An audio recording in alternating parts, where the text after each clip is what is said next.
And the guys have done a nice job of just keep carrying that out each and every play. The Brian Bailey Show, Mondays at noon, right here on Pirate Radio, the voice of the Pirate Nation. Pirate Nation, the newest sports bar, is Quarters Bar and Grill, offering gourmet burgers, hot dogs, and wings with unique flavors Greenville has never seen.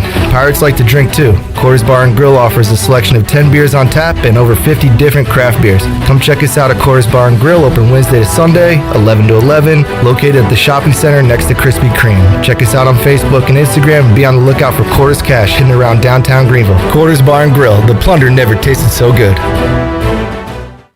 Eastern North Carolina's choice for window tinting, signs, graphics, wraps, graphic design, and more is Signs and Tint. Signs and Tint is family owned and operated right here in Greenville, and their NC licensed electricians specialize in vehicle wraps, paint protection film, and more. They can even do building signs for your business. Signs and Tint offers 10% off for military and first responders. Also, make sure to mention Pirate Radio at checkout for a discount. Stop by their office today at 801 Staten Road or visit them online at signsandtint.com. This is a public notice. Only Discount Mattress and Furniture, 1501 Evans Street in Greenville. Every single item must be sold at pennies on the dollar. All wood chest, $99. Computer desk, $99. Nightstands, $49. Dinette sets, table and 4 chairs, $199. Chairs, end tables, coffee tables, $20. Bedroom suits, living room suits up to 75% off. Regular mattresses sets, regular $500. Today, $200. Discount Mattress and Furniture, 1501 Evans Street in Greenville. Winning is not everything, it's the only thing. Tired and sluggish? Down in the dumps? Or just have the blahs? Maybe you need to hydrate. Revive Health and Wellness on East 10th Street in Greenville offers IV hydration that can help you with lack of energy, improve your mood, assist with immunity, even fix a hangover. Locally owned and operated, the team at Revive Health and Wellness are experienced and licensed registered nurses that will assist you in preparing for your IV session. Call or text today with questions or to set an appointment with Revive Health and Wellness. 252-350-1805. That's 252-350-1805.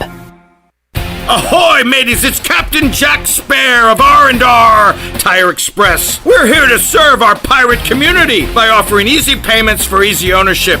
For you landlubbers, R&R will install a new set of tires for just $20. $50 installs new custom wheels and tires. To learn more about R&R, stop by 3920 US 264 or rnrtires.com. Great food, great atmosphere, and great service is Ottavola Market Cafe. Ottavola is simply a restaurant that focuses on that, being a great restaurant. There's something for everyone at Ottavola. The menu offers a variety of great choices like pastas, pizzas, sandwiches, soups, salads, and seasonal rotating selections. Lunch or dinner, Ottavola is always the right call. Call ahead and get Ottavola to go, or stop by the bar for a drink with friends. It's simple. Come and eat at Ottavola Market Cafe, Red Banks Road next to Food Lion, and OttavolaMarket.com. Ottavola, pirates supporting pirates.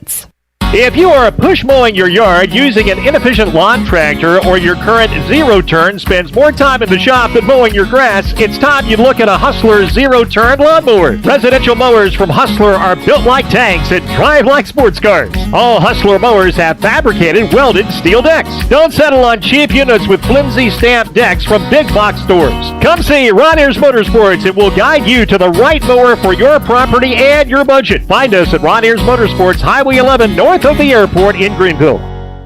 This is Pirate Radio, WGHB Farmville, 1250 and 92.7 FM Greenville, WDLX Washington, 930 and 104.1 FM Washington. The following is an exclusive presentation of Pirate Radio, the voice of the pirate nation.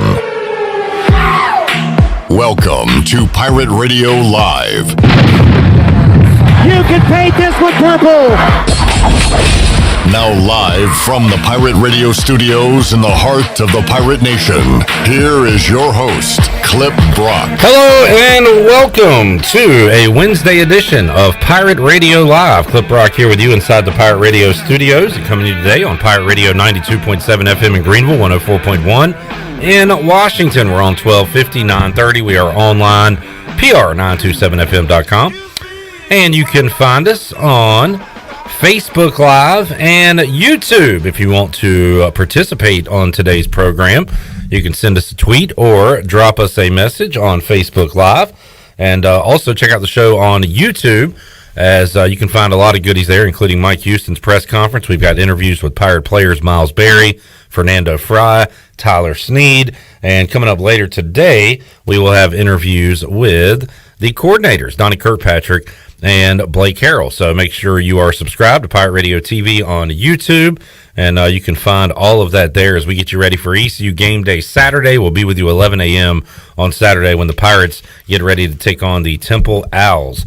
All right, big show on tap for today. We'll talk more about that football game, some Pirate hoops, and more with Jeff Charles coming up later on this hour at 4 o'clock. We'll get you ready for all the college football and NFL action with Wager McGee, the return of Wager. He'll join us in the studio coming up later on today. And Bryce Williams, former Pirate tight end, will drop by as well. We haven't talked to Bryce in a couple weeks, so we'll get his take on ECU football 2021.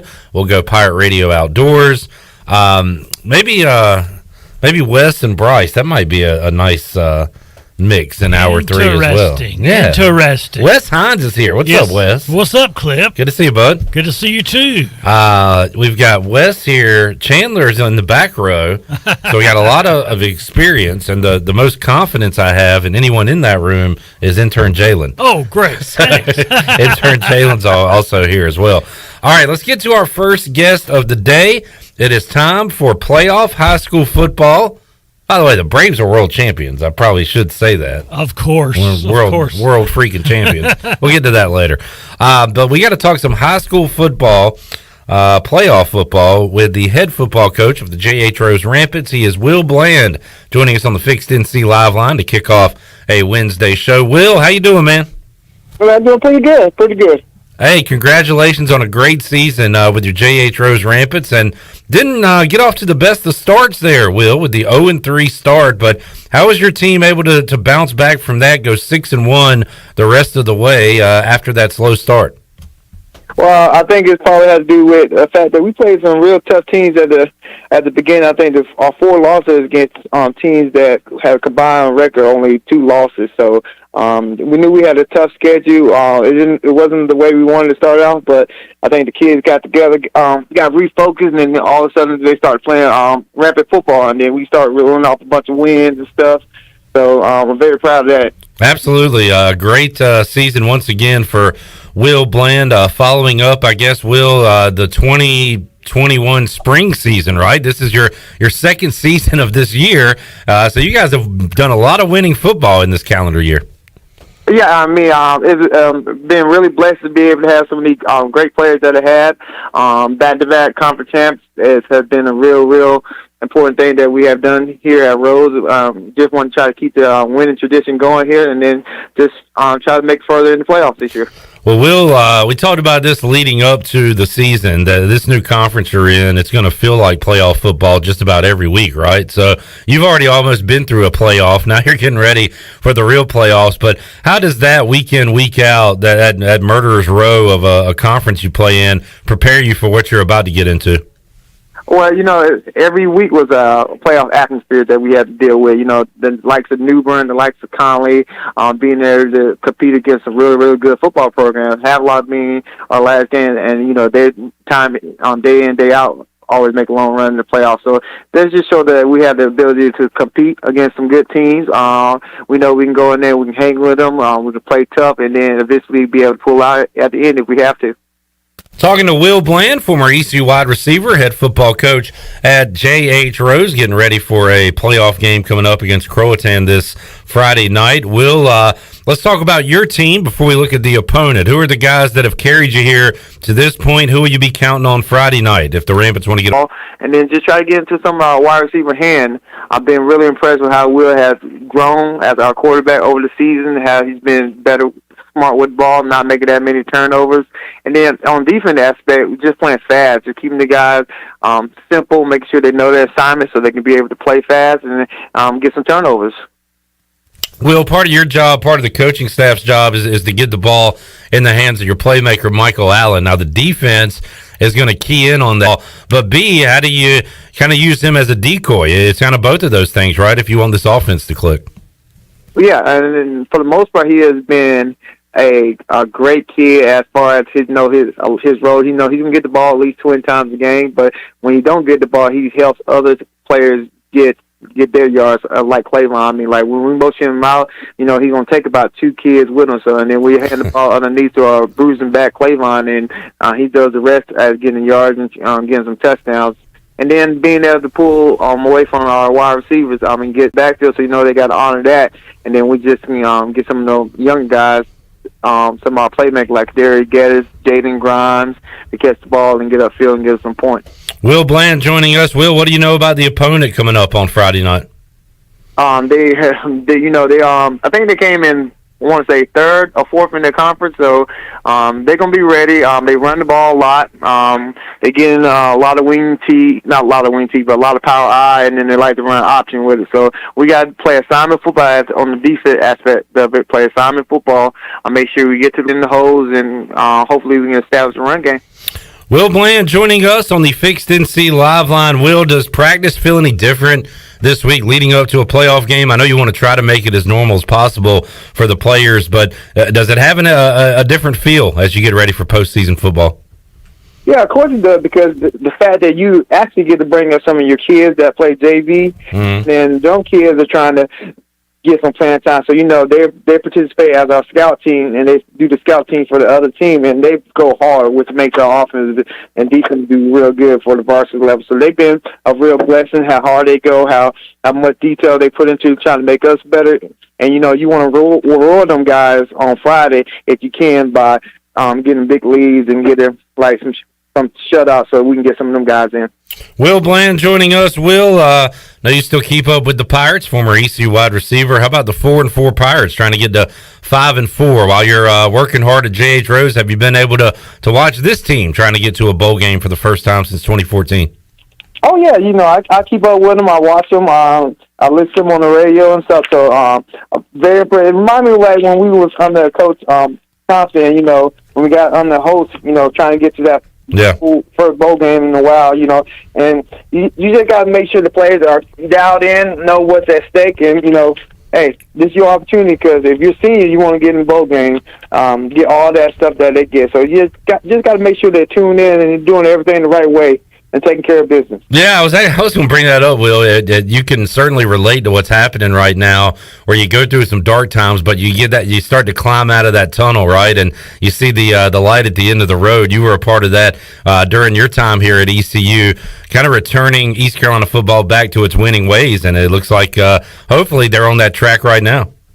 Right, and I agree. I mean, and that's what, if you think about it, I got into a bowl game my senior year, and then you saw like all the perks of going to the bowl, being able to practice longer, being able to be with your classmate longer, and then you're like, dang, why we didn't do this my whole time here? well, better late than never, I guess, Will, for you there at East Carolina. Now it's about the Rampants trying to make a run in these playoffs, Will, and I don't know, give me a key or two for Friday night. What's your team going to have to do well to get this W? Well, we got to go out there. We can't do all the newspaper clipping, and I think that what happened this beginning of the season. Our boys got down into what the newspaper was saying about us and stuff. So we just got to tune all that out, and we just got to go out there and play assignment football on defense. Make sure we rally to the ball, try to get some turnovers, and on offense we get no big mistakes, no turnover, and then score every chance we get. Will Bland joining us. Will, good luck to you, man, on Friday night, and go ahead and get a win so we can talk to you again next week here on the show. Sound good. I appreciate it. Thanks, Brock. All right, bud. There's Will Bland joining us today, former Pirate, and a great guy to talk to. He's a great dude. Eastern North Carolina guy, went to Havelock, played receiver for East Carolina, and has certainly found a home and a lot of success at J.H. Rose. We'll talk to Nate Connor on the show coming up on Thursday's edition of Pirate Radio Live. Talk some D.H. Conley football, as it is a fun time. Wes, you produce the games here Friday nights on Pirate Radio, so you've been on this journey the entire season, but always fun when we get into playoff time. It really is, and I hope to see Conley, who we carry, go all the way, but we'll see what happens. They got a tough test on Yes, Friday. they do. Yes, they really do. Anytime you see one of those Durham schools on the schedule, know it's going to be a tough one. We'll preview that one coming up with Nate Connor on Thursday's edition of Pirate Radio Live. All right, let's get a break in. We'll come back. We're going to visit with the voice, Jeff Charles. If we have time at the end of this hour, we'll talk a little Braves with Jeff, but we'll talk about the world champion Atlanta Braves. First time since 1995. Still kind of in a little bit of shock and disbelief that it happened with this particular team. I mean, I've seen some incredible Braves teams in my life with a ton of Hall of Famers, and I did not see this 2021 team being the one to finally get another World Series championship, but it happened last night in Houston. We'll talk about that, other things going on in the world of sports as well as we roll on hour one of Pirate Radio Live. The voice, Jeff Charles, joins us after this.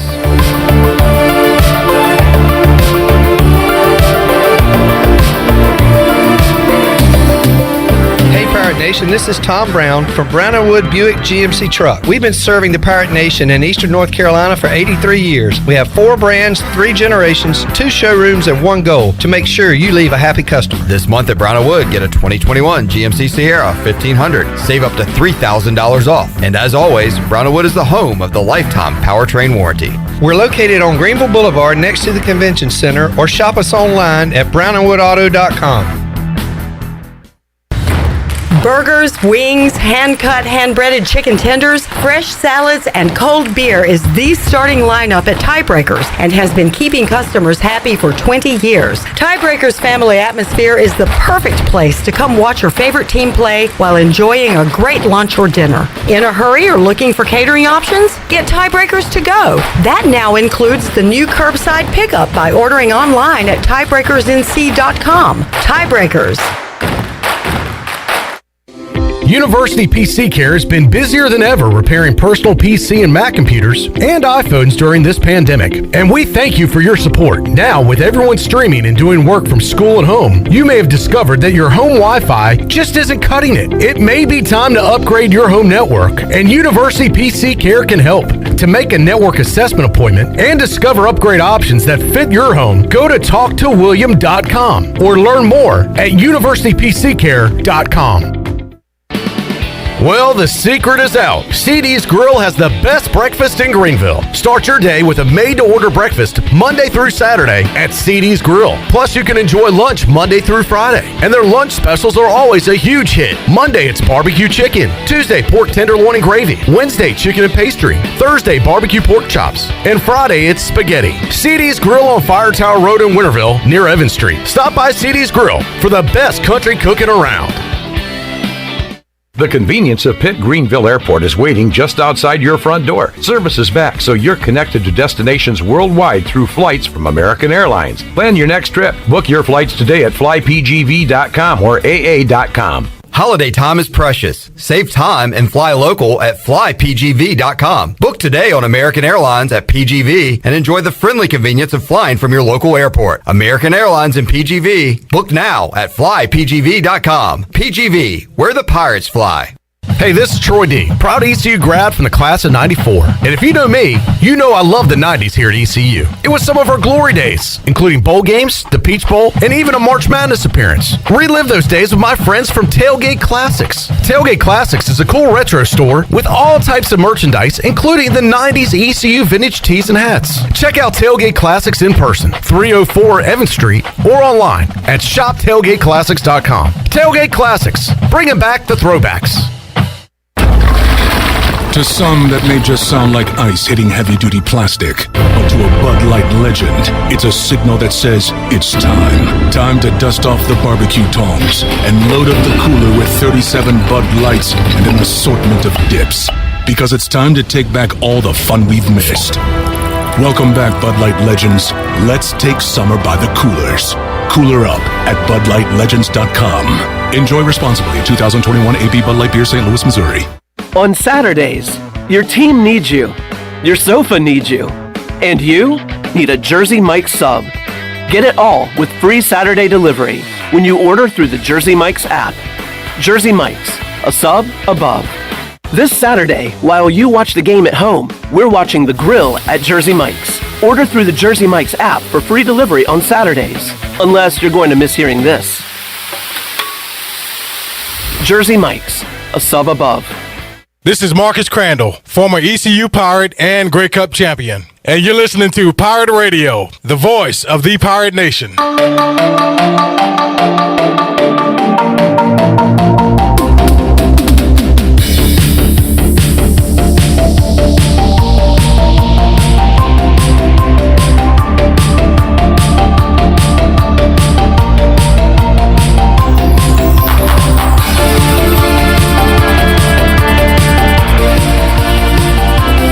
Listening to Hour 1 of Pirate Radio Live. Do you need custom t-shirts, apparel, or promotional items for your business, organization, or event? Keep it local. Print it local with University Sportswear. Contact them today at universitysportswearenc.com. Now, back to the show. Got damage from wood rot? Fixed. Damage from smoke or fire? Fixed. Damage caused by water? Fixed.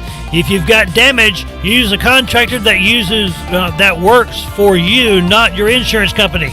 Visit fixednc.com today or call 999-0001. That's 3 9s, 3 zeros, and a 1. Fixed NC. Restore, renew, maintain. Now back into the show. Here is Cliff Brock. All right, the voice of Wes Hines here on a Wednesday. Wes, what other days are you producing the program this week? Friday. Okay, you're going to miss Mully tomorrow. I love the Mully and Wes duo. Mully will join us tomorrow. We got a big show on Thursday with Mully, Kevin Monroe. Let's see, Ryan Wallen from the Temple Owls 24/7 network to preview that game. Nate Connor, Tony Collins, a lot of guests coming up on Thursday. Coming up later today, Bryce Williams will join us inside the Pirate Radio studios for the first time in a few weeks. And for the first time in a few weeks, Wager McGee will be here as well at 4 o'clock to get you ready for college football Saturday, Sunday, but also Wednesday, Thursday, because the MACtion continues tonight. I was watching the Braves last night. I didn't watch any MAC football, so we'll have some college football on tonight at A.J. McMurphy's Sports Trivia, 8 o'clock. Come on out and have a good time with us tonight at A.J.'s. All right, let's head out to the Fixed NC Live line and visit with the voice, Jeff Charles, on this Wednesday. He joins us here on Pirate Radio Live. Jeff, how you doing today? I'm doing great, Cliff, and this is a really busy time here in November, isn't it, with both football and basketball starting, of course, next week. The Pirates have got 8 basketball games, believe it or not, in the month of November, and 4 football games. So, that's a total of 12 football and basketball games coming up in the month of November. A lot of hoops. I'm fired up for it, Jeff. Less than a week away from tipping things off with South Carolina State at McGee's Coliseum next Tuesday night. The women, Kim McNeil's team, will be on the road at Middle Tennessee next Tuesday, so we'll get some Pirate hoops mixed in with the Pirate football. Jeff, real quick, let's start with the world champion Atlanta Braves. And I bring them up first, not because I'm just a fan, but because of your time in Atlanta. And you've talked about this before, Jeff, but remind us of Jeff Charles in the city of Atlanta back in the day working. What did you do in the Peach City there? Well, I was a sports director at WSB in Atlanta, the 50,000-watt clear channel giant that goes all over the country at night and into Canada. And I did a sports talk show there every night, and then I did a pregame show and postgame show before Atlanta Braves games and also Atlanta Hawks games. At the time, WSB was the flagship station for both the Braves and the Hawks when I was there. So I covered the Atlanta sports scene for 2 years, Cliff, while I was in Atlanta, and got to know a lot of the Braves people. Of course, now that's been a long time ago, and those folks who were involved in the franchise at that time are no longer with us. And you've heard me talk so often about Skip Carey and Pete Van Wieren and Ernie Johnson Sr. Those guys were legendary characters in Atlanta during that time, not only on WSB, but also, of course, on the Superstation when the Braves were being televised in the 80s all across the country. And Atlanta had some good players.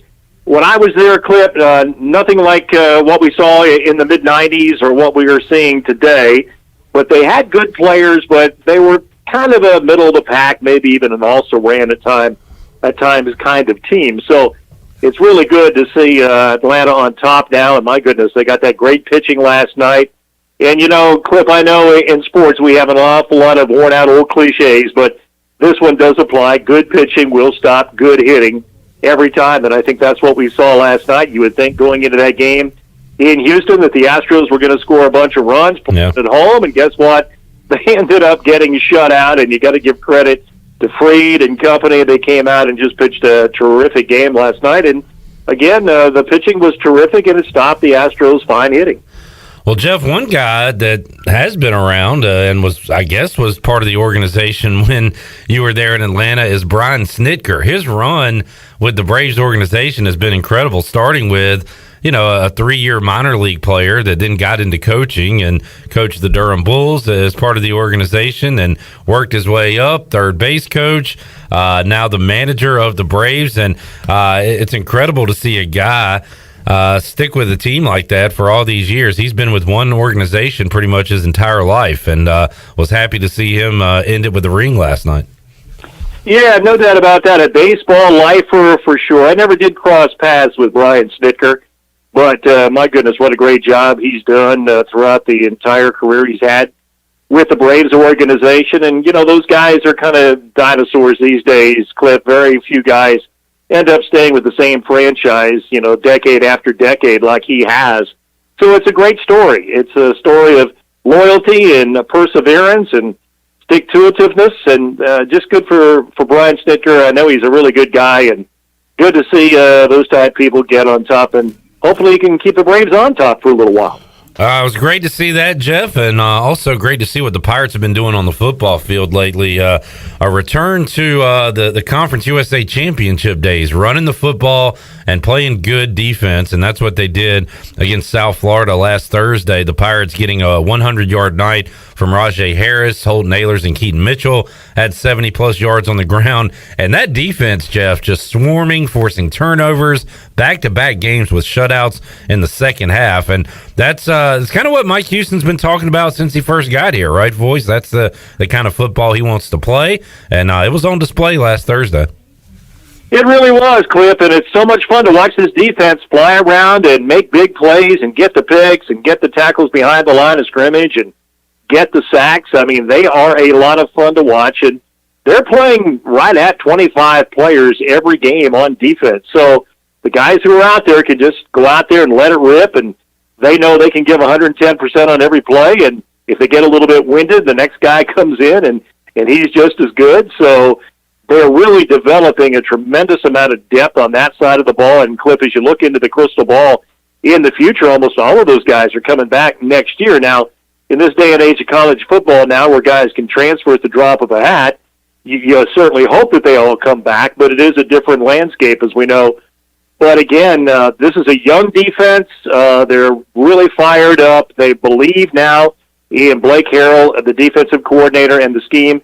And I talk with them on a daily basis, and I'll tell you, they're just having so much fun going out there and playing defense. They can't wait to get back out on the field as soon as the offense either scores or gives the ball back on a punt to the defense. They can't wait to get back out there. So they're playing with a lot of confidence, Cliff. But, you've heard me say this before, and you've heard Steve Logan say this when he was a coach at ECU. The hardest thing to handle is a pat on the back, and the guys have been getting a lot of pats on the back here the last few days, and this team is not good enough to just roll the ball out and win. So they're going to have to come out Saturday with their hair on fire, just like they've been playing here the last few weeks, and give that same kind of effort to beat Temple. If they would jump on Temple early and get a lead, you kind of wonder where the Owls are right now, because they are really struggling. And you mentioned how East Carolina's been able to run the ball and stop the run. Well, you look at Temple stats this year, Cliff, and they've not been able to run the ball, or they've not been able to stop the run. So when you have that combination working against you, it's hard to win games. They got off to a pretty decent start, and they had that win over Memphis. But here the last 3 weeks, the wheels have been coming off the wagon for them. So you really wonder about where they are, where their heads are. Will they come in here this Saturday swinging for the fences because they're upset the way they've been playing and they want to win so badly? Or will they just kind of come in and tuck their tails and there's not a whole lot of fight left in them? So we will see what happens coming up Saturday at 3 o'clock. Man, Jeff, what a difference a year makes, too. At one point, I didn't know if we'd ever beat the Temple Owls. They had just had the Pirates number year after year after year. You had that weird one in Philadelphia last year where you guys get ready for the kickoff and then find out there's some COVID issues going on with Temple. They had to delay the start of the game. It didn't know for a time if you were going to be able to actually call a game that day in Philadelphia, but the Pirates end up knocking off the Owls, kind of getting the monkey off the back there, and they're looking for 2 in a row over Temple coming up this Saturday, and hopefully a good crowd, 3 o'clock at Dowdy-Ficklin Stadium. We'll be with you 11 a.m. on the Bud Light pregame tailgate coming up Saturday to get you ready for that 3 o'clock kickoff. Jeff, the college football playoff rankings were unveiled last night, and Cincinnati outside of the top 4. I mean, I saw this one coming. I even said on Monday that Cincinnati is going to need a ton of help to get into that top 4, just because they it's not built for outsiders. And my favorite line on this whole thing, Jeff, is from Mike DeCourcy from the Sporting News, where he says, "Remember that, folks, they call it a playoff. It's not a playoff. It's an invitational." And I think that's pretty well said, Jeff, that they're inviting the teams that they want to invite, and not necessarily undefeated teams, and this year not necessarily the Cincinnati Bearcats.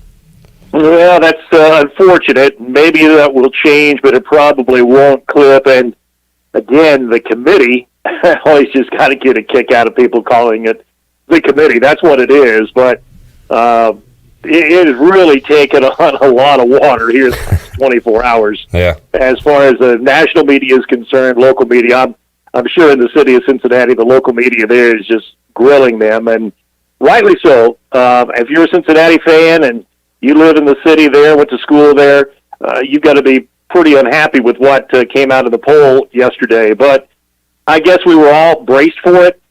Michigan State has had a really nice run here, and they got that win over Michigan. I didn't know whether they were going to get in the top 4 or not, but here they are, number 3. So that's a pretty good story in East Lansing. And then here's Ohio State. They're just one spot ahead now of Cincinnati in the state of Ohio, knocking on the door now, hoping somebody stumbles that they can get in. But, Cliff, you and I have talked about this before on the show.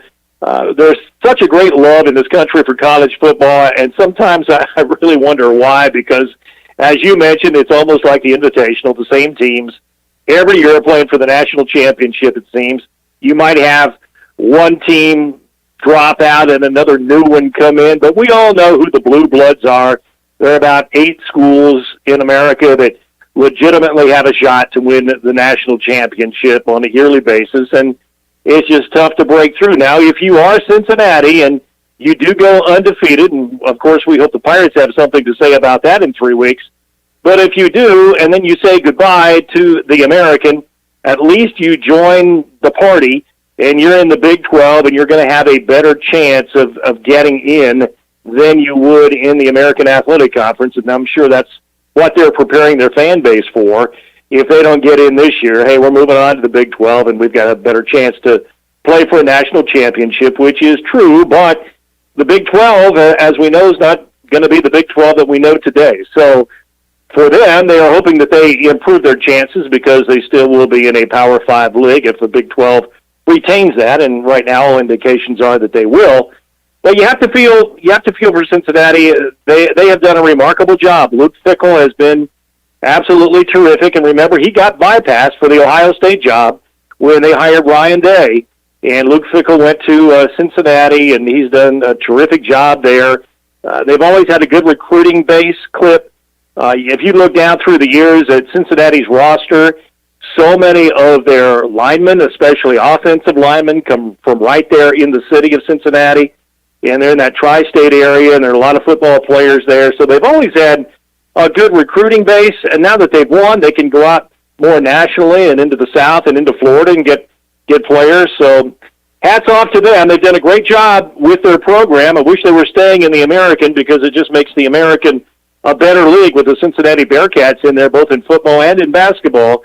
But everything is changing, and they're moving on probably in 2 years. They'll be moving on. The Houston Cougars will be moving on. How about their response from the East Carolina game, Jeff, where they come out and knock off undefeated SMU, and you got 3 teams now in the top 25 AP poll with Cincinnati, SMU, and Houston jumping up to number 20 in the nation, Jeff. And you now got those 3 teams from the American. So lets you know how good the league is, especially at the top. And Jeff, again, I go back to this poll I do with other bloggers and reporters for AAC teams, and there's definitely a top 3 tier. I think Cincinnati might be in a tier by themselves, but then you have SMU and Houston, and right behind them, business against Temple and maybe Memphis and Navy. But East Carolina, at least for this year and hopefully moving forward, have put themselves into the top 4 or 5 in the AAC in football, Jeff. It was, and a lot of that is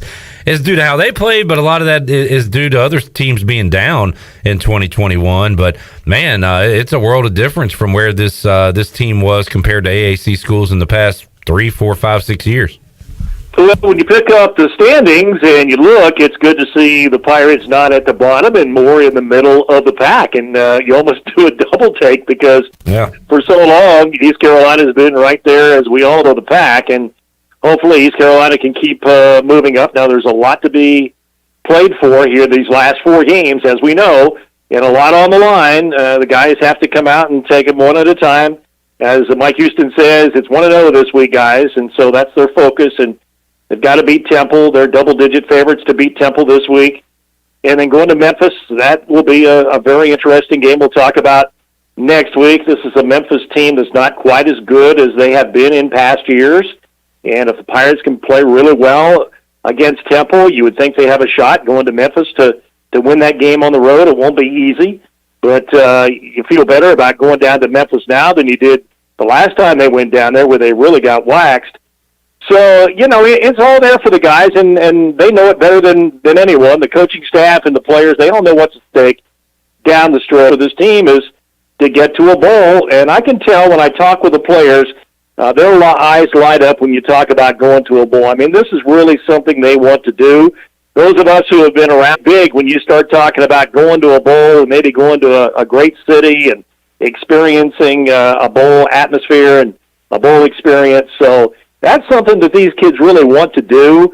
Pirate Radio Live, you'll hear a lot of The Voice coming up this week, as I'll be live at UBE coming up on Friday for the UBE Pirate Preview. And Jeff, we'll talk to you coming up in hour number 1 of the Bud Light pregame tailgate, 11 to noon on Saturday. So a lot of football talk on the way, Jeff. Great time of the year. And man, it's great to, as we've talked about, have the Pirates in the mix here for a bowl game this late in the season. First time in a long time. So a lot of excitement going on right now, Voice. Yeah, there really is. I can tell when I go around town, people are excited about ECU sports. I know we say this every year, and folks are going to hear this of some of these new guys, and there are some men out there. I mean, this looks like a legit American Athletic Conference team, and I was impressed just watching the guys get out on the floor. Like we always say, they look good going through the airport, or they look good getting off the bus, and this team does. I mean, Vance Jackson is a man. Alonzo Frick is a man. I mean, these guys are really put together, and they look like players. And so, and I know Vance Jackson is a player. There's no doubt about that. He could come in here this year, Clip, and be one of the best players in the conference. I don't think there's any doubt about that. So I like the look of those guys, and then some of these young kids I think have a lot of potential. I don't know how much they're going to play this year and how much they're going to contribute, but I do think Joe brought in a good class of young players, and then you still have the holdovers who should be able to take that next step. Tremont Robinson-White and Brandon Suggs to take a positive step and be better and be more productive out on the floor. So basketball season really creeps up on you, but remember now the Pirates open up against South Carolina State next Tuesday night, and then we'll have a busy week next week, Clip. We'll have South Carolina game Sunday at 4 as Western Carolina will come into town. So Pirates have 2 games next week, and they need to get off to a good start in hoops as well. No doubt, Jeff. Looking forward to it. Thanks for joining us today. We'll hear from you coming up Friday at noon on the UBE Pirate Preview and talk to you. Jeff Charles. We'll hear more from Jeff coming up at noon on Friday on the UBE Pirate Preview. Makeshift edition of the Rundown. Chandler, you're going to join me in studio next segment? Are you going mint again? Mint Man is back. You like it? I don't know what mint man means. Just the minty flavor of his shirt there was looking a little minty. Don't I look chocolate?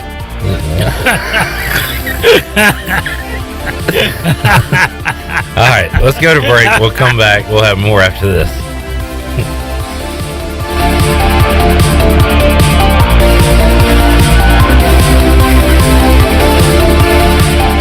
Here with Mike Mullis from Fixed NC. Call us first. If it's your crawl space, you've got interior humidity issues, a water loss, your ice maker line breaks. Obviously, fire and smoke, everybody knows we do those. But anything that involves interior or exterior property damage, we're your repair experts. Mike, how can everybody get in touch with you? 252-999-0001 or fixednc.com. The Dickinson Avenue Public House is a lively and diverse restaurant in Greenville that utilizes fresh and local ingredients. With influences of Creole, Asian, and upscale Southern cuisine, the DAP House offers a seasonally rotating menu and a full-service bar with rotating craft brews on tap. Come to the intersection of 8th and Dickinson and enjoy $1 off.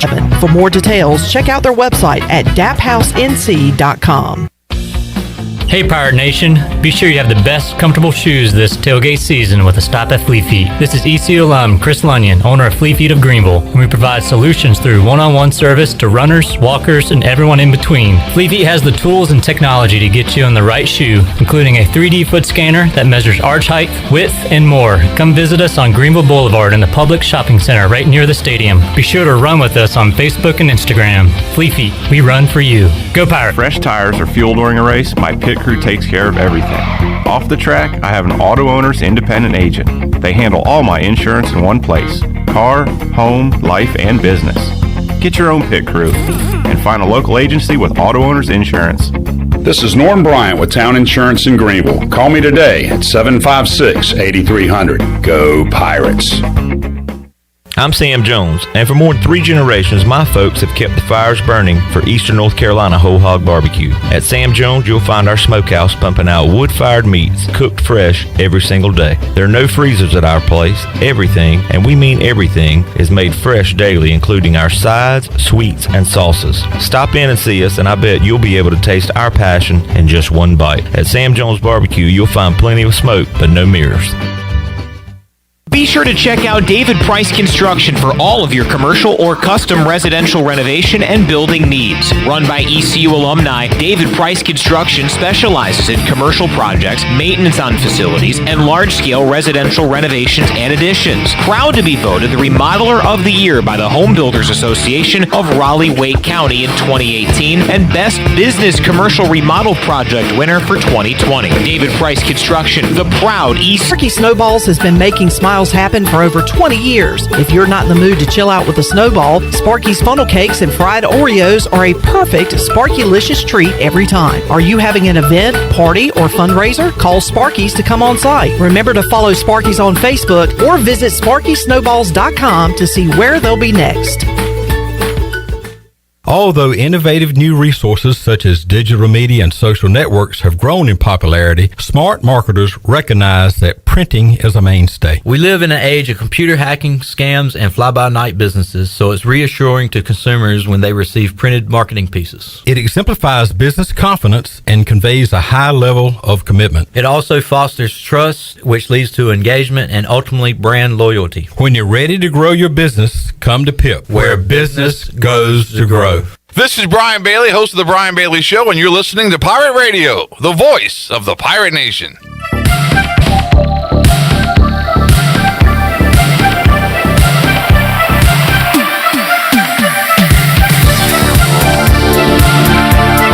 You're listening to Hour 1 of Pirate Radio Live. Do you need custom t-shirts, apparel, or promotional items for your business, organization, or event? Keep it local. Print it local with University Sportswear. Contact them today. One is AJ McMurphy's.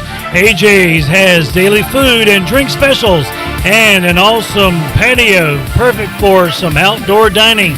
There is something for everyone every weeknight, including sports trivia with our very own Clip Rock. AJ's has live music every Friday and Saturday with no cover and brunch every Sunday. Make today an AJ's Day. Now back to PRL. Here is Clip Rock. All right, well done, Wes. I deserve a ring. I agree, and maybe it's in the mail. We'll see. Braves winning it all last night on the road in Houston in a dominant performance, a blowout, but I was never feeling good about it until the final out. Like, people kept texting congratulations like in the 7th inning. I was about ready to throw my phone at the TV. I don't like that. I hate it. But the guys got it done. Great pitching, as Jeff Charles said, Max Fried. Dude. And really, like, the Braves had the pitching advantage throughout the entire series. After they got through Milwaukee and the Dodgers, you look at the Astros pitching, especially without McGee, 5, 6, 7, 8 runs a game. That's what makes you nervous. But for series, and man, it was a lot of fun to see. It didn't look good there at the beginning. They had their first 2 batters got on right, and then it looked like Max Fried's ankle got broke. Yeah, and I thought it was going to be another Charlie Morton situation where he's going to pitch, finish the inning on a broken ankle. And I wonder if, I guess we're not at this point. I thought we might find out later that he's got some major damage or something. Oh, yeah. But I guess it'll come out that he finished his outing on pretty much nothing. Why didn't he paint magic marker on his sock like Kurt Schilling? I don't know. But now that looked painful. Yeah. And he didn't touch the base. Brantley didn't ever touch the base. He stepped on Fried's ankle, and that was it. Just like Alex Bohm never touched home plate earlier this year. Braves fans will know what I'm talking about. Man, world champions. Congrats. It's awesome. Congrats. So, yeah, I don't even really... Jorge Soler, dude. I mean... like, what? Hitting a ball he hit that out of the stadium is one of the coolest things you can do in sports. That was to the moon. Yeah, just an absolute... And Soler is not... I mean, there's... The majority of players in Major League Baseball are pretty cocky. I don't look at Soler as one of those guys, but he had a pretty epic... bet, and I would. It was awesome. I know it was. If you hit a ball that hard and that far, and did you see the swings he had in that at bat previously? Like you almost felt like he was about to take one deep. Yeah, he didn't know it was going to be that deep. He was literally coming out of his shoes. I mean, he was swinging with so much like I don't know. It's like he's mad and he's just swinging as hard as he can. And I was like, dude, this guy's a stud. And earlier today, I just happened to look up Jorge Soler. I was like, I've heard his name throughout his career. I haven't really paid that much attention to him. He was a KC Royal. Yeah.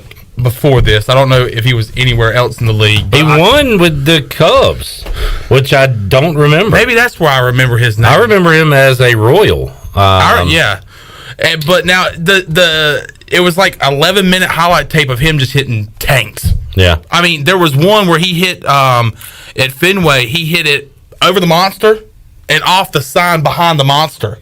I mean, they're moonshots. And then there was one that was like Braves management to get him, Jock Peterson, bring back Adam Duvall, and of course Eddie Rosario. And Chad just sent a tweet that said, how do you feel about Kung Fu Panda getting a ring and being a 4-time World Series champ? I feel great about it because Pablo Sandoval was fun to watch early in the year when the Braves were scuffling and he had some big pinches and just had a phenomenal postseason. Yeah. So, absolutely. I want to see Pablo Sandoval cut him immediately. Oh, wow. Yeah. Yeah. So absolutely. One of the most funniest... Then he went back-to-back years for the Rangers in 2010. No, not managerial career came to an end after some drug issues, right?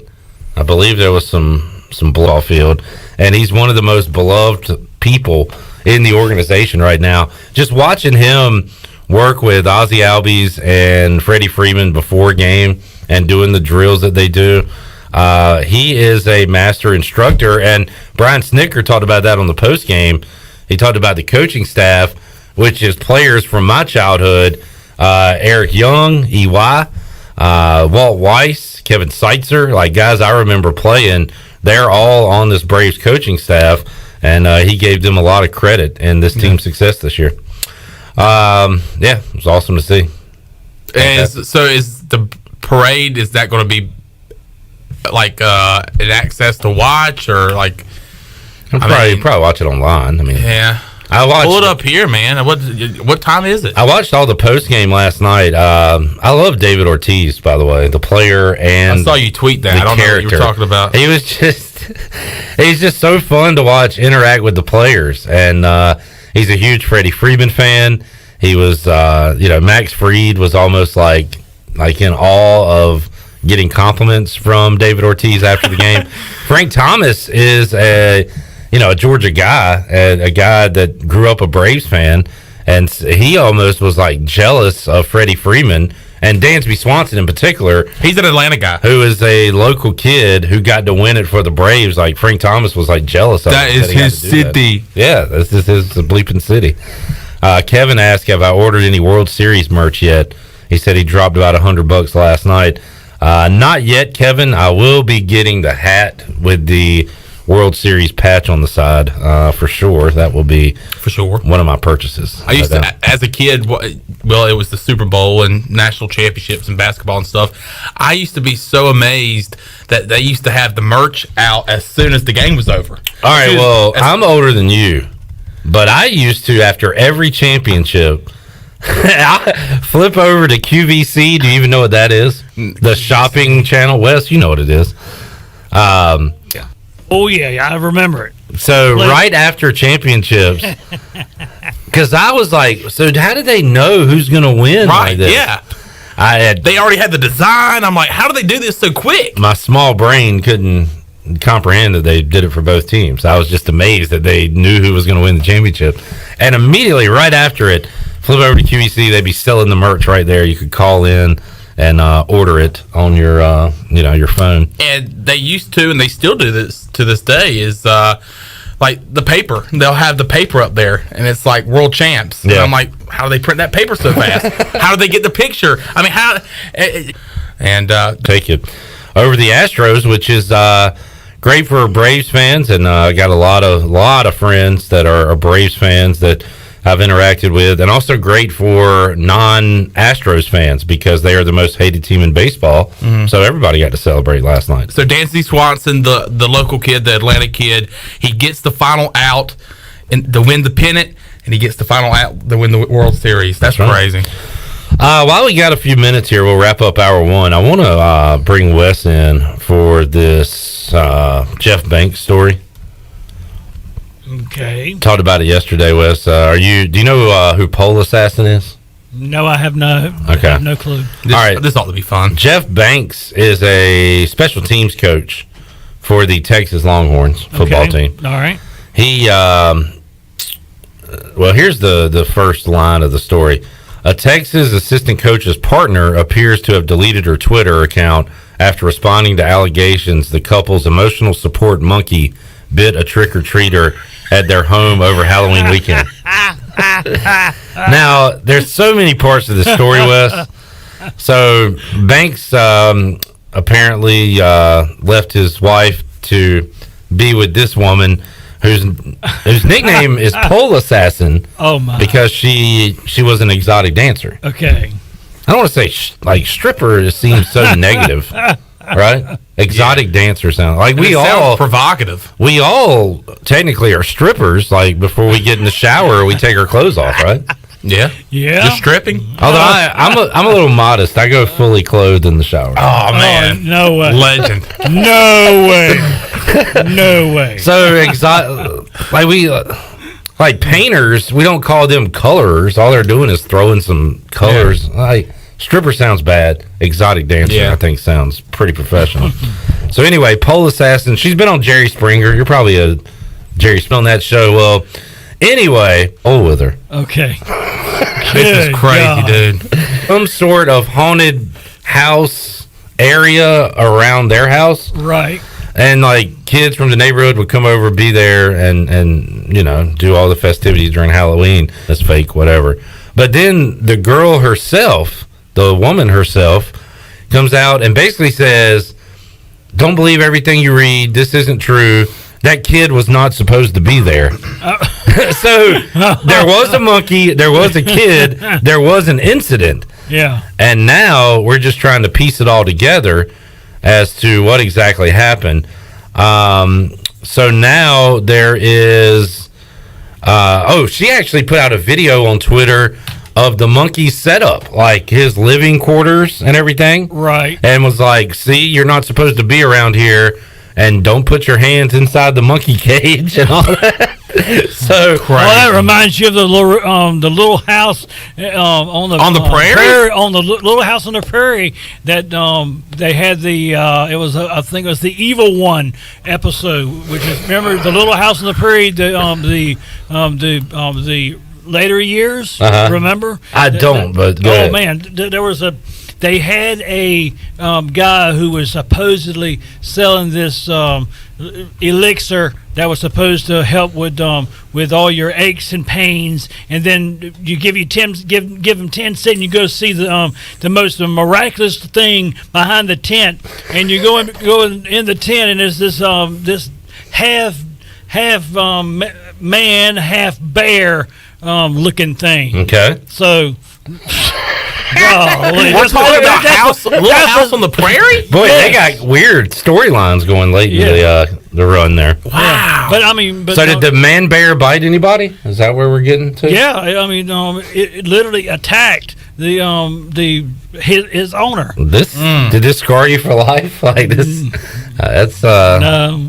You're okay. But I'm just saying this is what it's starting to sound like. Have you? We got to bring up this with Bryce Williams too. No. Oh, the monkey story? Yeah. Oh, absolutely. Have you ever been bit by a wild animal, Wes? Well, not a wild animal, no. A domesticated animal? I mean, just like, of course, folks get stung by wasps and things of that sort. But sure. No, I've not been bit by a dog. My father has. But. All right. I've been bit by a dog in the face. Oh, good gracious! In the face. In the face. All right, now where's your proof? Because there's got to be a scar somewhere. Oh no! That was years ago. It was right here on the cheek, and then apparently it didn't get me too bad. There would be a scar, but Okay. Don't get too close to a dog's face. No proof. Wes needs to see I went through pain and was scarred for years. What kind of dog was it? A little miniature Dachshund. All right, you got bit by the miniature Dachshund. How much did you get for it? For being bit? No, it was my friend's dog. Oh. So you didn't sue? It wasn't like a wild dog on the side of the road or anything. Like I was at my friend's house and got too close to its face, and I deserved it. Oh, that dog just died the other day, by the way. Oh. It did. Okay, so now, so now you've got it. It has had its just due. Yeah. Karma. Dog was old. Did you go spit on its grave? No, not yet. All right. Redbeard said, "Wait a minute. They had strippers on Little House on the Prairie." No, not that part of the story. I think they did on the Waltons. It was the man bear part of the story. Yeah, the man bear. Yeah. Man bear. Yeah. All right, let's get a break in. We'll come back. More hijinks coming up hour 3 with Bryce Williams. Jalen's really enjoying this, by the way. He's probably ready to leave. He is questioning all the decisions he's made in life right now. All right. Chad says, Wes Hines with the Little House on the Prairie reference in 2021, a show that ended in 1983. Hey, our older audience appreciated that. Let me just say this. All right. At my house, Little House on the Prairie plays 7 days a week. Hey, you still watch Andy Griffith, right? I don't know. Oh, man. Little House, 7 days a week. What channel is it on? It's on Hallmark HD. Yeah. Hallmark Drama. There you go. Hallmark Drama. Bringing the drama. My grandma's favorite show of all time. All right. We will get a break in, come back. Wager McGee joins us to talk football lines when we return after this.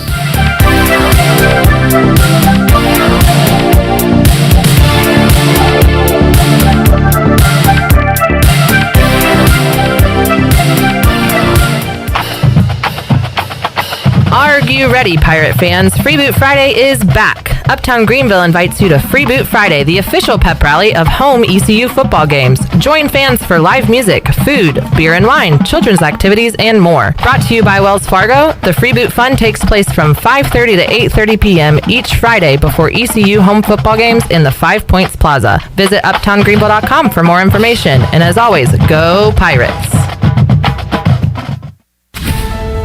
When fun finally returns, Bud Light Legends don't just come back.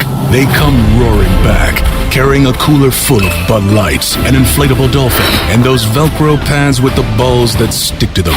And this summer, with a cooler at their side, they're gonna make up for all the fun we've missed. Welcome back, Bud Light Legends. It's time to take summer by the coolers. Cooler up at BudLightLegends.com. Enjoy responsibly. 2021 AP Bud Light Beer, St. Louis, Missouri. There's no better time to drive away with a quality pre-owned car, truck, or SUV from Greenville Auto World. Greenville Auto World is your authorized rough country dealer. We specialize in lift and leveling kits along with custom wheel packages. Whether you're looking for ground clearance or enhancing the appearance of your vehicle, trust our team for your off-road experience. Greenville Auto World, 3840 South Charles Boulevard across from Hardee's at Bell's Fork, or online at greenvilleautoworld.net. At US Cellular, we can help everyone stay connected for less. And less also means more, as in more choice. Right now, you choose any phone and we make it free. Plus, get unlimited data for $30 a month with 4 lines. US Cellular, America's locally grown wireless. Terms apply. See uscellular.com for details. This is Brandon Tate, owner and operator of Atlantic Wireless, an authorized agent for US Cellular since 1997. Visit atlanticwireless.com to find the store near you. We go beyond the call. UBE and PirateWear.com is excited to offer Pirate Nation the largest selection of new ECU merchandise and tailgate supplies ever. UBE has the best prices in town, so that makes UBE your one-stop shop for all things ECU. UBE does daily restocks of Champion, Adidas, and Under Armour. Don't forget to bring your young Pirates in to plunder the Crow's Nest, which is the only kids store dedicated to ECU. Plenty of free parking uptown in Greenville. Visit them at PirateWear.com. Go Pirates! Hey Pirate fans, Derek Pizzeni from Carolina Wealth Management. Are you a fiduciary? That's a question every investor should ask their advisor. A fiduciary is an individual who acts in the best interest of a particular person or beneficiary. Is your advisor a fiduciary? You should know it's your money. At Carolina Wealth Management, we do things differently from other investment firms. To learn more about the benefits of working with a fiduciary advisor, visit mycarolinawealth.com. That's mycarolinawealth.com. Hello, Pirate Nation. This is Jamie Cucinella, inviting you and your family to come by Cucinella's Pizzeria and Italian Ice. Cucinella's has been serving our special family recipe New York-style pizza since 1932. We think you'll taste the difference in just one bite. When you come in for a pie, don't forget to try our house-made Italian ice or gelato. We make small batches every day from scratch with all fresh ingredients. Cucinella's on Old Tar Road across from Plant and See, Cucinellas.com, and on Facebook and Instagram. If you missed the Bud Light pregame tailgate, you missed. I heard Dana Holgerson, Houston head coach, talked about how multiple the defense is, but also just how aggressive and attacking the East Carolina's defense has been this year, and they have been. Yeah, and I think defensively, the Pirates have to find their balance between being too aggressive. Problem is with East Carolina, if you blitz too much, East Carolina is prone sometimes to giving up the big plays. Tune in game days for the Bud Light pregame tailgate, right here on Pirate Radio, the voice of the Pirate Nation. This is Pirate Radio, WGHB Farmville, W224EI Greenville, WDLX Washington, and W281CH Washington.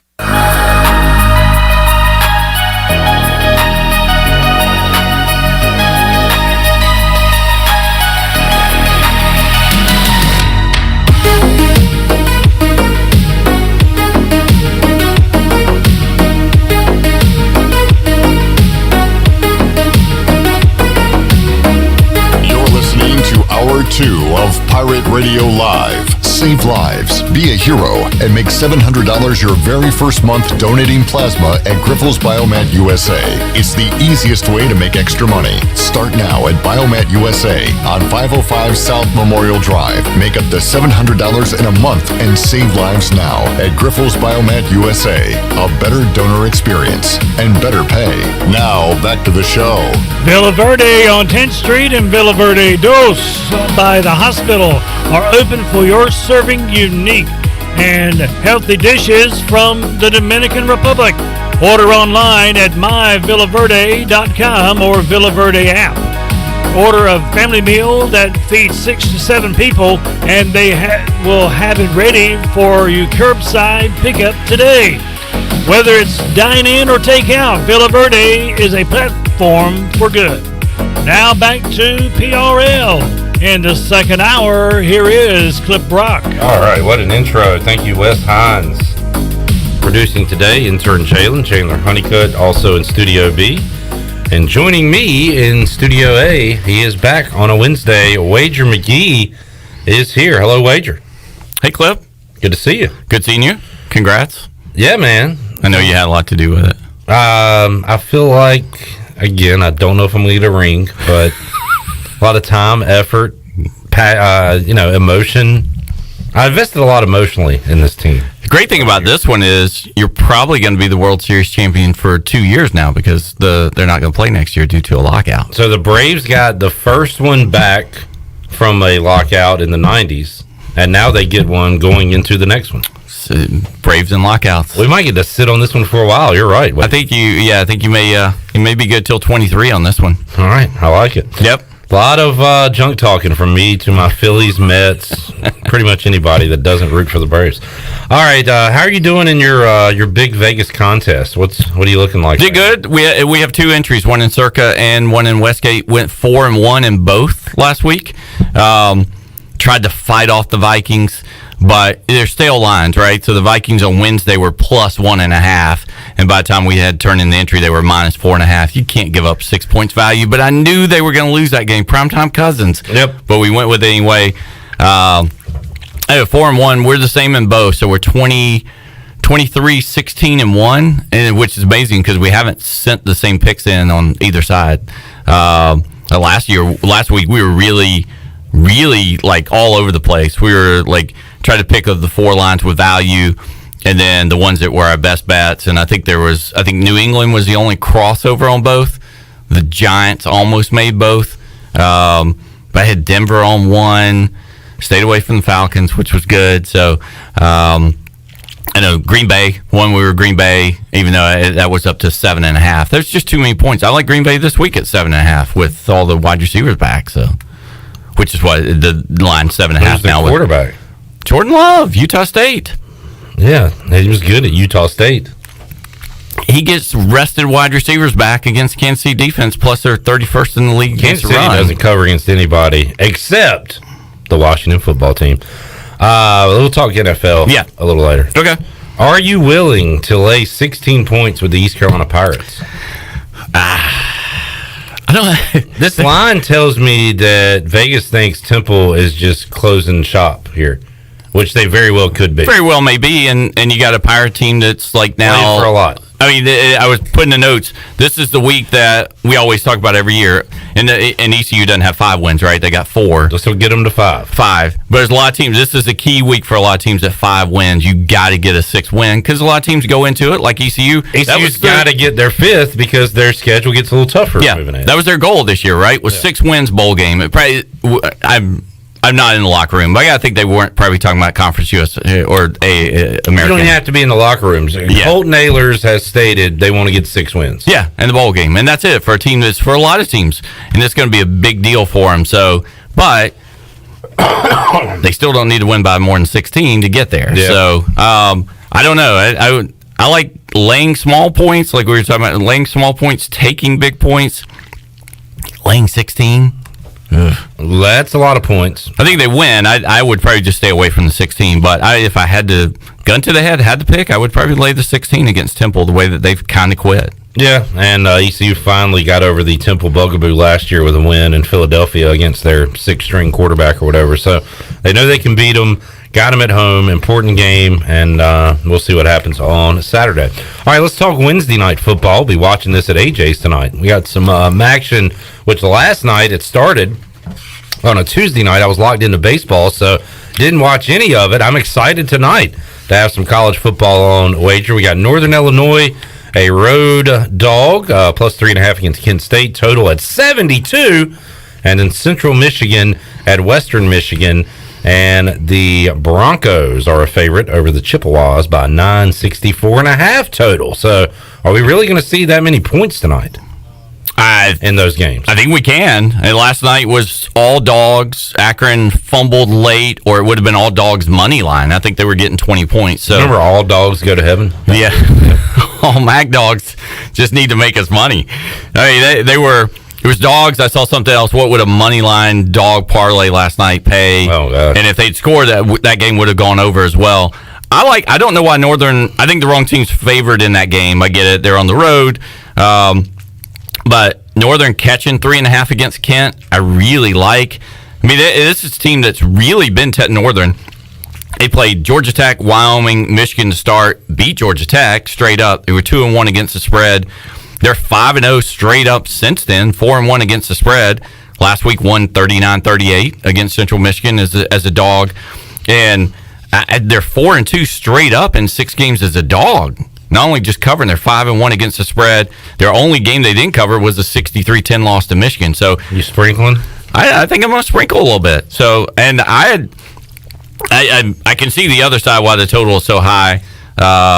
On that game, because the last 3 games for Kent have been 86, 95, and 61. So they're not playing any defense right now. It's the MAC games that we want and that we crave for and that kick off the holiday season. Don't worry about weather at this point. I mean, the skies are always like gray and it's kind of ugly in all these games. You always need to check the weather for MAC games once it gets to November. So I got a friend that lives in Michigan, said it snowed yesterday. So before Central and Western, I would check the weather there. But I like the dog in that one, too. I don't understand why Western's -9. They're only 1-2 straight up. The last 3, the defense is allowed, like 35 points a game, 37 points a game. The last 3 against MAC teams that I don't know if they're as good as the Central. And we just talked about they're the ones that lost 39-38 last week. I love that over if the weather is good. It's not a snowstorm. I don't think it's a blizzard or anything like that. It might just be cold there. Like catching the 9 there too. So I'm doing dogs. I'll sprinkle a little bit on that to kick off MAC over dogs, money line, tees, whatever. All dogs and over. All dogs. All right. Go to heaven. Dog week afternoon, evening in the MAC. All right, let's get to Thursday night. Your Georgia State Panthers are taking on Louisiana. Louisiana, obviously a home favorite in that one. Total 53.5. Anything there? I would lean Georgia State in that. I was trying to figure it out, knowing we would talk about it. I mean, they've only played 5 times overall. Lafayette's 5-0 straight up, but only 1-2-2 against spread. Last year, they were a 17-point favorite, but it was week 2 after they had beat Iowa State. Oh, yeah. And went to overtime, 34-31. And the year before that, State was catching 14.5. And they only lost by 14. So they played really close the last 2 weeks. Lafayette maybe just kind of slopping around after the App game a little bit. They almost lost to Arkansas State, 28-27, but then bounced back really nice last week. I think won 45-0. State's one of those teams that needs wins. They've got to get 2 wins to get to a bowl game. They still have, I think, Coastal and somebody else left on that list, but have been really tested. Played Auburn, should have won that game. Played at App State. I like the points there that they're getting. What is I don't know what the exact 12.5, 13.5. Yeah, 12.5. I mean, Lafayette is 7-0 straight up since week 1 when they lost to Texas, but they're only 3-3 against the spread. And again, have struggled. It seems like every other week they've kind of struggled. No look ahead. They played Liberty in 2 weeks, so I mean they should have all the focus here. I don't know about totals. Lafayette slowed it down a whole lot late in the season. They've played 5 straight unders, and Georgia State's defense is actually pretty good this year. All right, let's go to Friday night. 2 games. Virginia Tech's at Boston College VT, a 3-point favorite, 47 total. And then I stay away from every Stanford game because I never can figure them out week to week. But they are home dogs, 7.5 to Utah, total at 54. Anything on those two? I not enough to put in the 12 pages of notes. So Okay. I'm wrong on every Pac-12 team. Right. I tried to back UCLA last week against Utah, so I'm done trying to guess on Utah games, and I think that Virginia Tech game, same thing's toss up. All right, well let's get a break in. We'll come back. We'll talk about the Saturday action with Wager McGee. I'll look at some of the bigger games, and then you can fill me in on some of the smaller quote unquote games that you like on Saturday. We'll do that and talk NFL. Hour number 2 of Pirate Radio Live rolls on after this.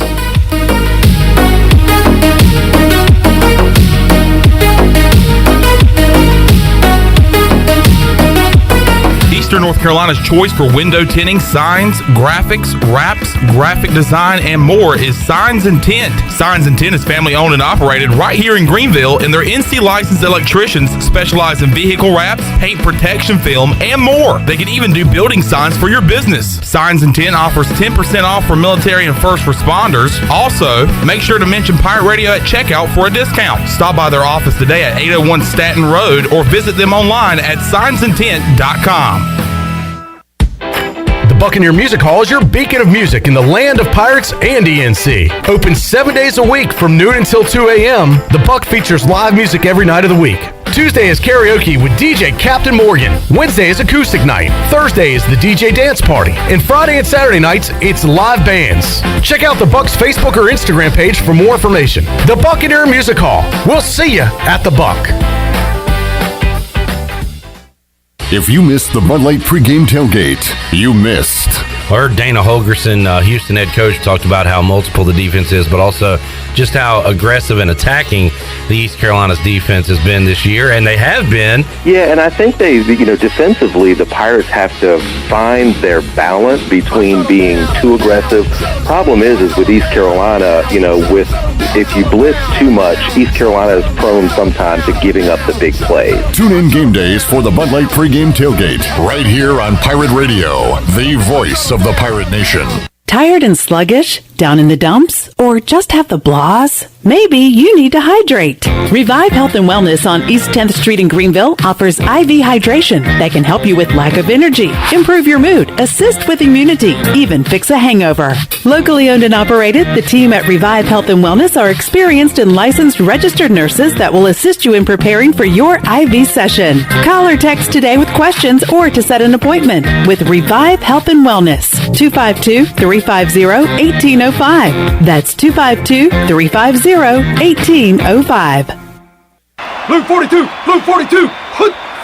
Unlike football, life doesn't take a timeout, and anything can happen at any time. Unfortunately, anything isn't always a good thing. You need auto and life coverage, and agents. There for you 24 hours a day, 7 days a week. You need North Carolina Farm Bureau insurance. Timeout? Not even in our vocabulary. Pirate fans, call Carlton Ventures or Brandon Manning at 756-3007. North Carolina Farm Bureau Mutual Insurance Company. Farm Bureau Insurance of North Carolina, Inc. Southern Farm Bureau Life Insurance Company, Jackson, Mississippi. An independent licensee of the Blue Cross and Blue Shield Association.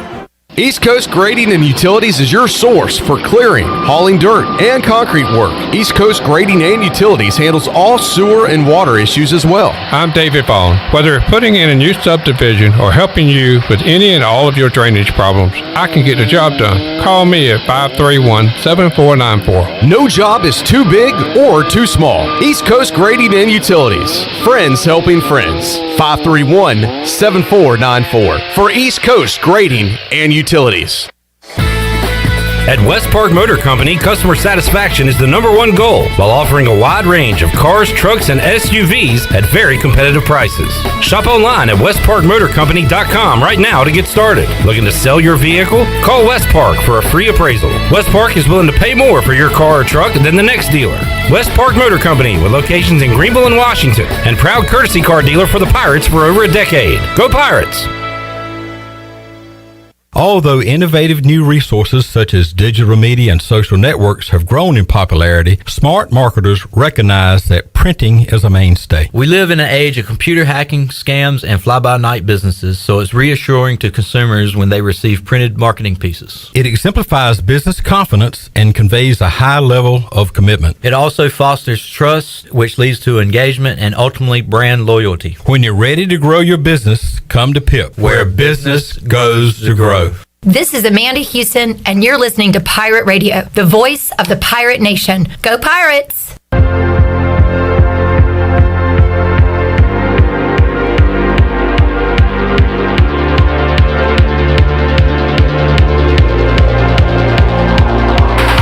You're listening to Hour 2 of Pirate Radio Live. Save lives, be a hero, and make $700 your very first month donating plasma at Grifols Biomat USA. It's the easiest way to make extra money. Start now at Biomat USA on 505 South Memorial Drive. Make up to $700 in a month and save lives now at Grifols Biomat USA. A better donor experience and better pay. Now, back to the show. Town Insurance is your premier independent insurance agency. From maximizing opportunities to minimizing risk, Towns Insurance Advisors offers expert professional advice to clients of all sizes. For personal or business insurance questions, call 756-8300 today. Now back to PRL. Here is Clip Rock. All right, Wes. Thank you, sir. Welcome back into the program. Hour 2, Pirate Radio Live. Bryce Williams coming up hour 3. We got Wager McGee in the house. Tonight, the Hornets are on the road against the Warriors. Warriors only a 6-point favorite. So Chandler and I have been taking the Hornets every game, and it's done us quite well so far. 5-3 overall. Probably better than that against the number. Trying to think of how the ATS would work, but they've been good, plus money, but they stink on national TV. I'm very concerned about that tonight. So if you're thinking about that game, I'd probably lean Warriors. Just judging. Well, Curry too, and Charlotte, all that stuff, right? Then they're usually a little bit there. So he always tries to stick it to his future team. Yeah, that's how I look at it. I'm on before the season started. I jumped on the Bulls bandwagon this year, so. Yeah. They're just gonna be fun to watch. They're like the Warriors a couple years ago, and I was a little bit worried. Game 1, I bet I just hammered the over because they were just running this pace all preseason. And I think game 1 they beat the Pistons like 92-79 or something. So I got scared off of it, and now they're averaging 130 points, and I think they broke the Celtics the other night. Yeah, Celtics somehow need to pass the ball. He outscored them like 40-11 in the fourth or something. Fourth quarter was crazy. Yeah. All right, let's get back to football. Yeah, so much for NBA. My favorite game with my favorite team this weekend, and you're going to tell me that North Carolina's the play. I don't care. I'm going to take Wake Forest no matter what you or anybody else says. It's a sucker play. I'm taking the Demon Deacons because I want to. There's a rule, the handicap. It took me a while to just trust it and just dive into it.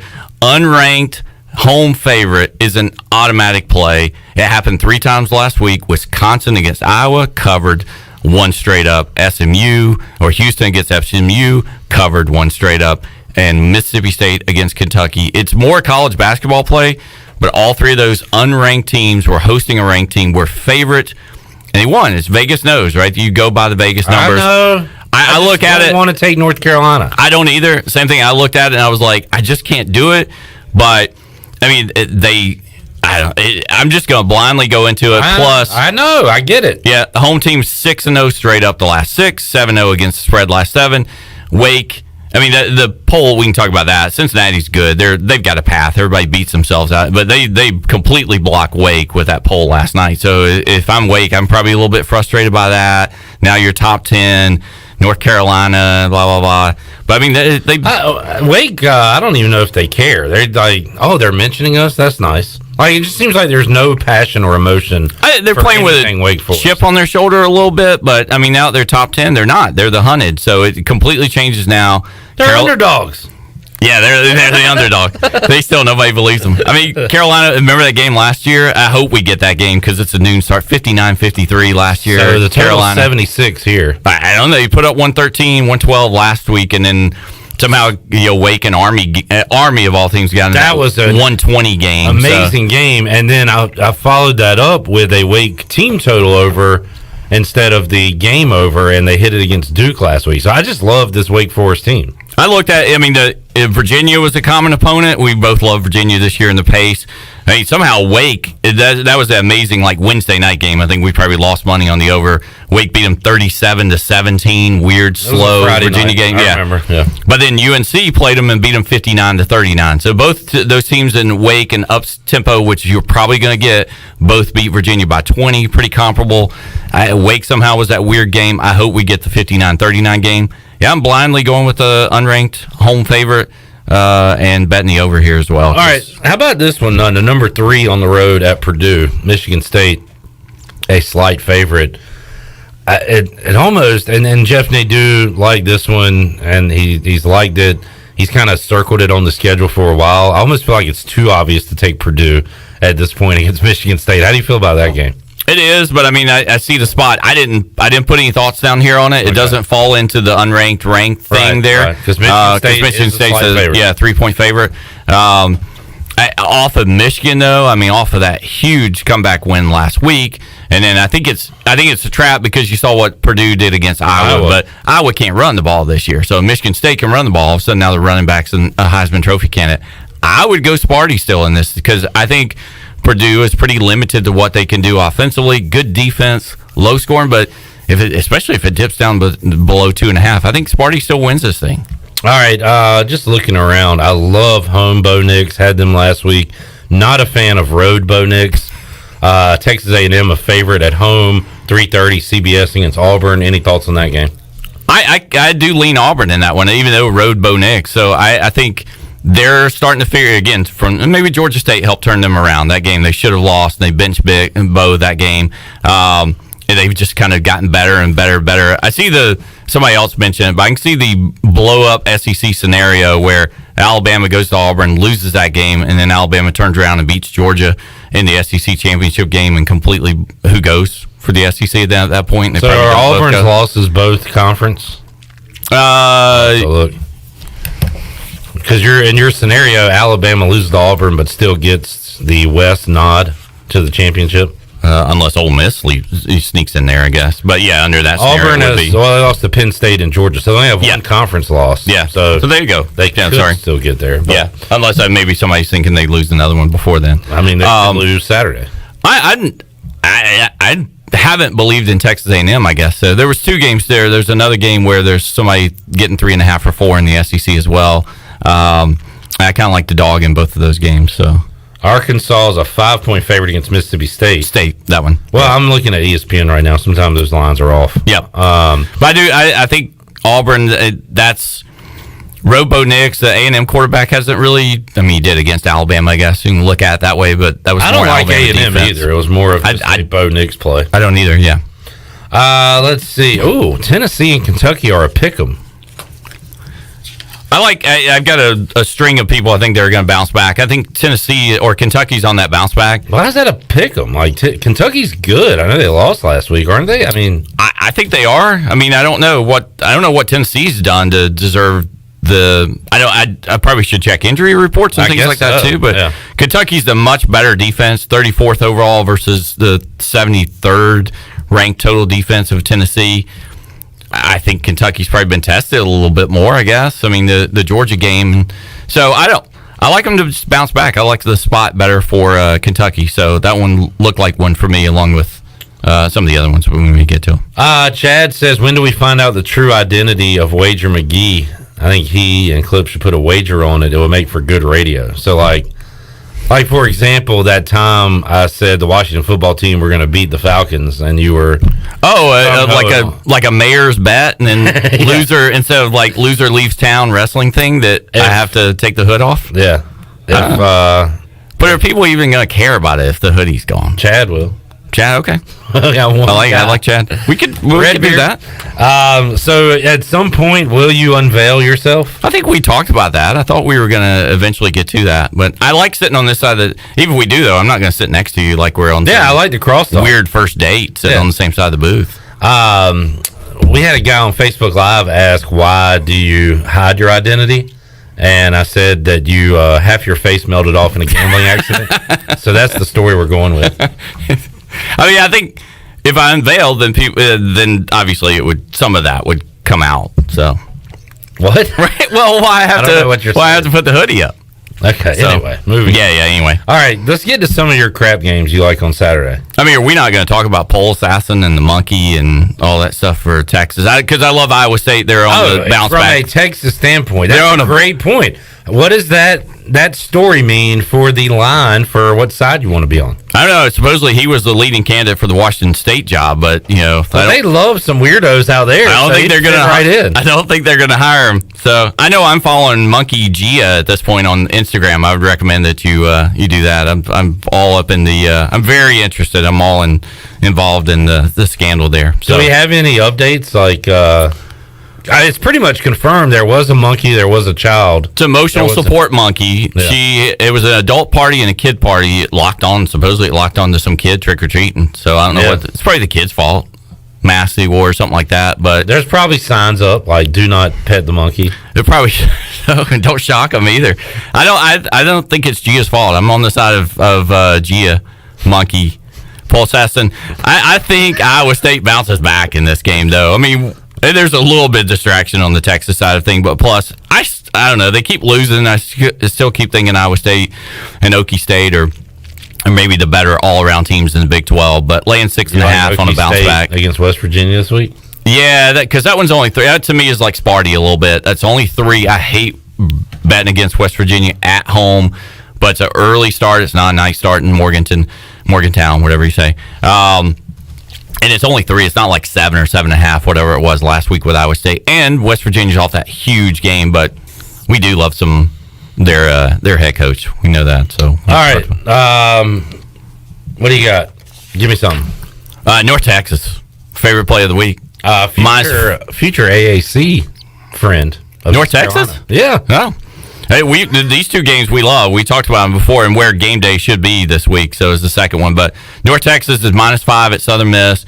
Southern Miss is we haven't properly talked about how bad they are. They're 0-7 against the spread. So sorry if people have missed 7 winning opportunities.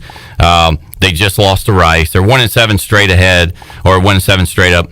129th ranked total offense in the country.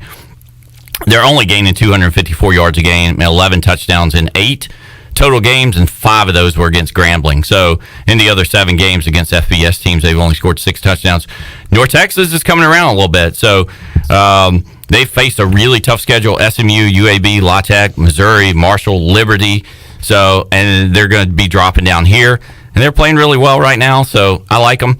Actually 4-1 against the spread the last 5, and they're coming off a win against Rice. So that one, and the game of the week is Texas San Antonio against UTEP. I saw people saying that this should be a game day game. I mean, UTEP is number 7 total defense overall in the country. Dana Dimmel is really his 4th year, so he's kind of got it going a little bit.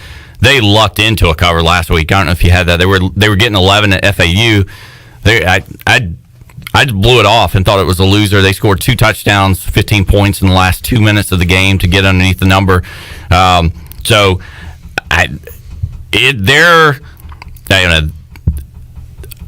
I like the defense there, and in the series, it's been the dog has kind of been dominating that series. I think the same thing. They're catching 11, and this is at the Sun Bowl. I think it is at the Sun Bowl. 10:15 on ESPN2. I love that. I'll be able to watch this whole game. Yeah, I'm excited about it. So, and it was taking UTEP.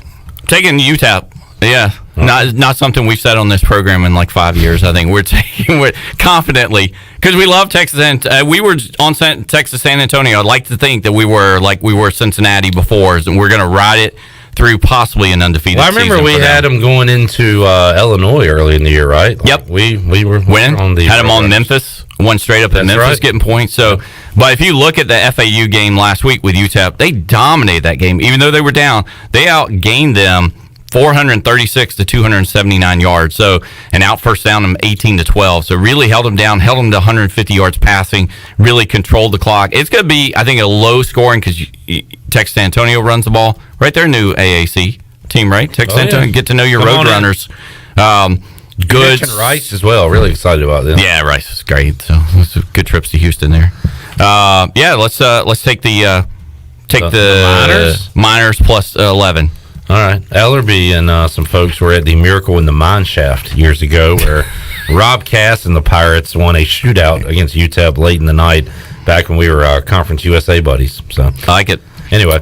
All right. Let's hit a few more and we got to get to NFL. Hugh Freeze Bowl. I like Liberty plus 9.5 against Ole Miss. Bad spot for Ole Miss and good spot for him and Malik Willis, best quarterback I think that Ole Miss will face all year. Speaking of pole assassin, Hugh Freeze going to hook up with some old friends down there in Oxford? Yeah, I think so. Hopefully, he's going to be out in the Grove somewhere. So it's a noon start. People won't even be like pulling in with their khakis into the stadium until like halftime. So, but it's a big spot. Ole Miss off the Auburn game. They play Texas A&M next week.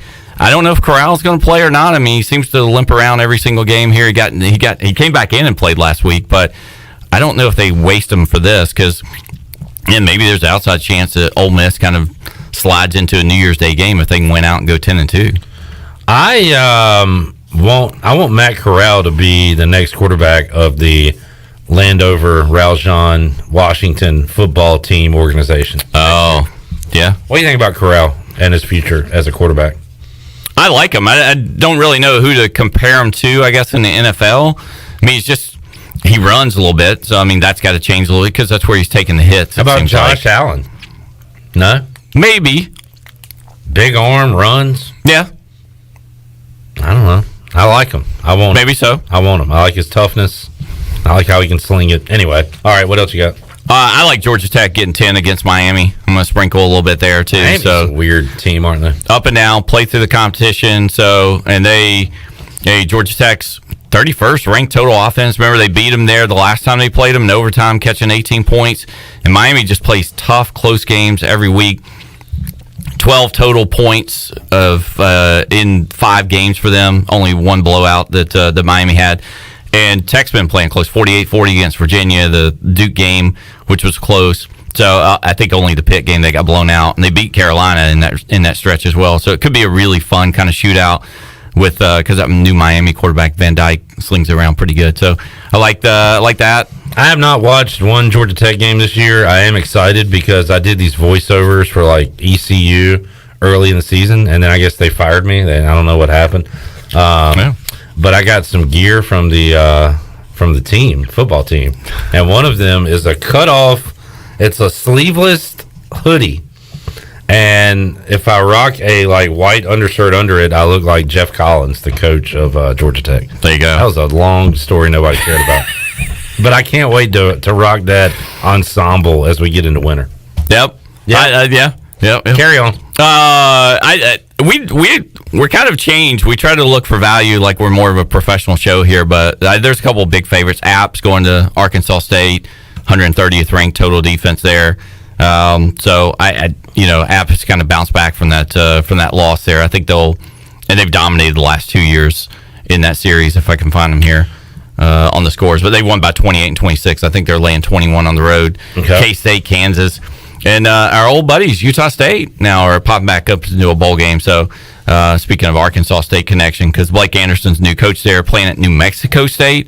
Oh, if that one's on TV late night, that's going to be a nice shootout there for you. All right, take the over. We need to get to the NFL, so let's take a timeout. We'll come back. We'll talk NFL with Wager McGee. Back with you on Pirate Radio Live, hour number 2. More to go after this.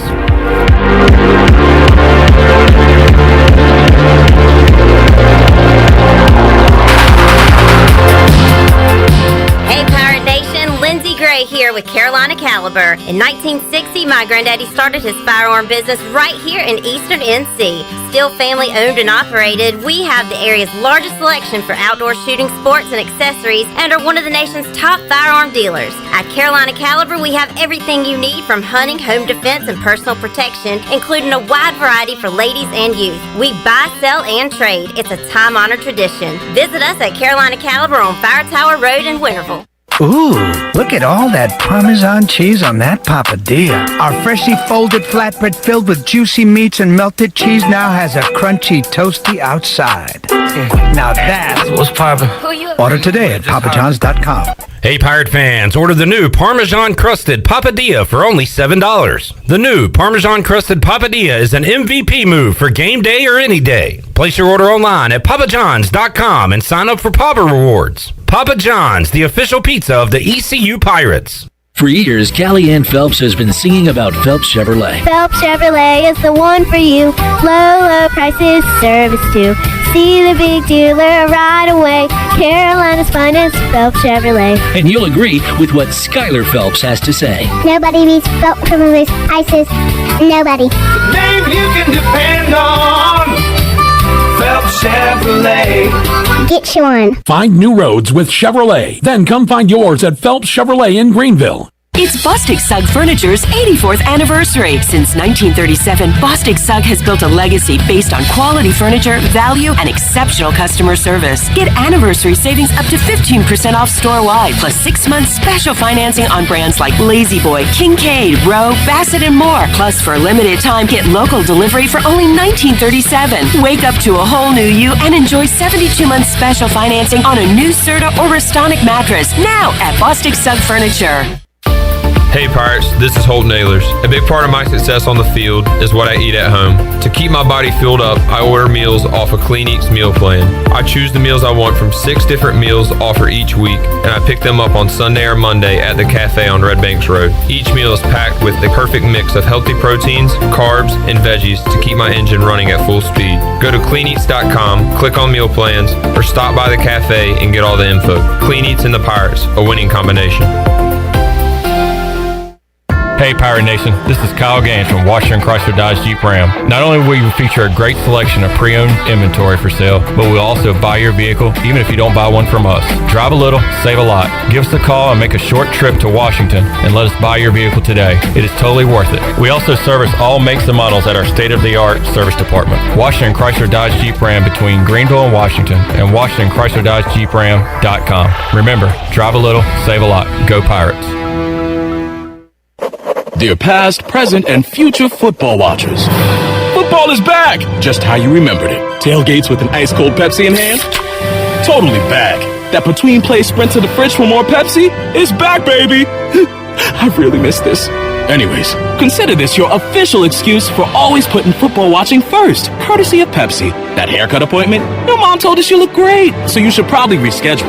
Seeing the in-laws for the first time in ages. It's been so long. Nope, sorry, Susan. Not if it's on Sunday. Long story short, after the year we've all had, we think you could use a little football watching. So crack open a Pepsi and cheer your football watching face off. With love, Pepsi. Made for football watching. That's what I like. Hi, this is Billy Parker from Parker's Barbecue. Did you know that we cater? Let us cater your next private event, church gathering, or backyard party. From traditional pig pickings to regular chopped barbecue, Parker's has anything you need. Parker's, where you're always treated like family. This is Brian Packard, ECU former baseballer. You're listening to Pirate Radio, the voice of Pirate Nation.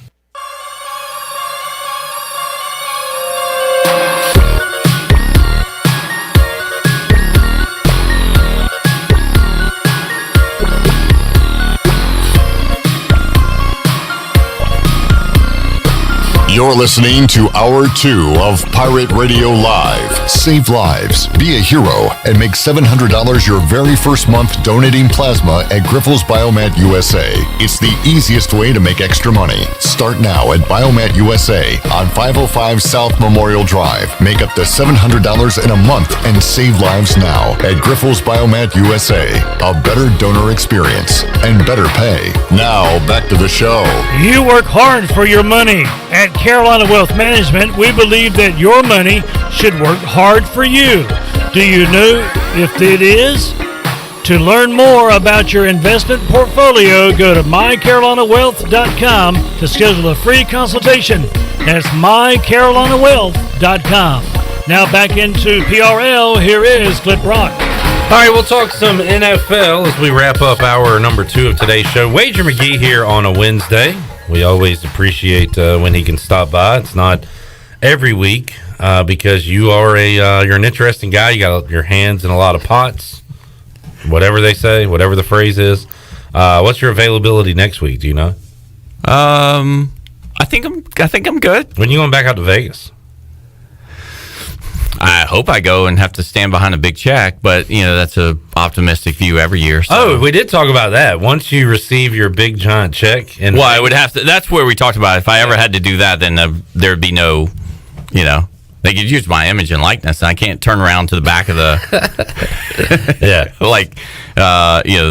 the person in the basement of the Blair Witch Project. I can't just stand in the corner and take my photo that way. Funny you bring that up. I was listening to a podcast about the Blair Witch Project the other day. That's a great movie. I just been a long time at the time how kind of groundbreaking it was, where it was fake, but they didn't tell you that. Yep. So for a while, you thought this was like a real, especially if you were my age, which was teens or whatever. You were like, well, is this real? Like, what is happening? So it was really cool. All right, back to football. A little bit of everything today. Who's Thursday night?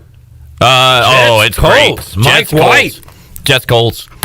Taking the Jets. You got to, I think, 10.5 on a short week. And I'm done with Wentz. We tried to take him last week. Horrible spot for Tennessee. Took him too, man. And that he just can't stand to win. He just he just shaking in his boots, ready to throw an interception. So he'll find a Jets defender or two. Although that one in the end zone, that was a stupid play, but that's not a great call to run at your own 1 yard line where you're designing a play where the rush gets to the quarterback. Yeah. It was a screen. To run that at the goal line, I think, was stupid. But then the one in overtime, he just gave him the ball. I mean, it was awful. Yeah, it was awful. So, I mean, short week in this, I think we know what I think the Jets continue to go off of what they just did, right? They're going to sling it around. And I think it's going to be extremely entertaining because of that. It's crazy because if the Colts won last week, I would like them to potentially win that division. Well, and that's the thing now that why I kind of like the Colts and why they were favored, why Vegas liked the Colts. They were in a must-win situation last week, right? And they lost. And I know Derrick Henry now's out, but they're done for postseason. So they're done. You just got swept by the team you needed to beat in that division. And now you got to turn around on a short week and play the Jets. I don't think they have any motivation at all. I mean, I know it's 10. I love the 10.5. We'll see if I can get down on that for one of the Vegas contests, because I don't think anybody's going to be on the Jets off of a huge win that you shouldn't touch the Jets this week. But that's too much value because what are the Colts playing for right now? It's a lot like Kansas City and the Giants the other night, right? It's a similar line, kind of similar situation. One team just doesn't look that good. Doesn't deserve to be favored by that much. I don't know. I mean, Wentz, White, there's not a huge advantage. I mean, it's not saying... We're at that stage now? I guess there's not a huge advantage at quarterback, is there? I don't know. I've only heard of Mike White for 1 week. I don't remember him at Western Kentucky like you do. No, we like the mountain, or whatever they are. Well, not Mountaineers. They're the Hilltoppers. You're not a nickname guy. I thought you were a nickname guy. No, I am in spots. I got all confused there. So. What do you got to look ahead this week? Anybody, that's like pre-Zappy. Pre-Zappy is different. Post-Zappy, everybody will be forgotten. Post-Zappy, pre-Zappy. Fine. So. All right. I'm going to take the Browns plus 2.5 because this is going to be a tie. Because neither one of these teams is ready to win this game, Cleveland and Cincinnati. An important game, 1 o'clock CBS. This has tie written all over it. You go ahead and take them. What kind of odds can I get for a tie? Oh, probably pretty good. But the Bengals have tied a game or two, and they tried to tie against the Packers this year as well. They tied against the Redskins in freaking London a few years ago. That's tough to do, too. Tough to do. They're going to do it this week. Who do you like, the Bengals? I like the Bengals. Bounce back off the Jets. That's why they were so unfocused last week. Plus, they had played 3 straight road games. There's a 3rd straight road game in a row. Rare in the NFL. You shouldn't have to do that in the NFL. But they do that this year because of the weird 18-game schedule. There shouldn't be that either. Well, I mean, the Dolphins had to play the week after they played a London game, which they shouldn't have to do. But they covered that game as well. So, I don't know. Browns injuries just keep piling up. They just lost Jack Conklin, the right tackle, which is a bad loss for them. And then even before OBJ's, I guess OBS, right? His dad got on the line yesterday and started dissecting plays, showing why Baker was anti-OBJ. I knew he was asking for a That's ridiculous. A trade. That is something my mom would do if I was an NFL player. That was totally something she'd do. I mean, I don't know. I think The Browns aren't explosive. They just can't get anything down. They're not even throwing to him. So, I mean, he's averaging 2 receptions. He's had 2 or less receptions and 27 or less yards, 4 out of the last 5. And when Jarvis Landry, one of the most sure-handed guys who's not explosive but catches balls, when he starts dropping passes, what do they have? I got a run game. They got nothing in the passing game. Run game with everybody on the offensive line banged up, and you know that Baker's not going to run because he's got his shoulder that needs to be operated on. So, and still, Cincinnati, I know we haven't forgotten, but they've already beaten Pittsburgh and Baltimore. I like the Bengals. They beat Cleveland. This almost, I mean, they got to win another game somewhere, but almost kind of gives them the advantage and wraps up. Pittsburgh starting to play well there. All right, I'm going to play this like a soccer bet wager and go Bengals or tie. Like you can pick. The Asian three-way? You going to do draw? That sounds bad, but Asian three-way. That's a betting term. It's not, yeah. Where you can go draw or winner. You got to go either side or draw, and the draw is usually like plus 200. It's usually 210, 215 or something. It's the Asian three-way if you ask about it. And a sports book asks for the Asian three-way. The other side is American betting lines. I like the under. I don't know what it is, but with these two teams, I think that will be kind of the way to go in this game with the Bengals, good defense. Browns can't really, they're not explosive. What do you think it should be? This seems high to me. 44.5. It's 46.5, and I was looking somewhere. 46.5. Hey, 15-10 last week against Pittsburgh when there was a lot of passing on both sides with Cleveland.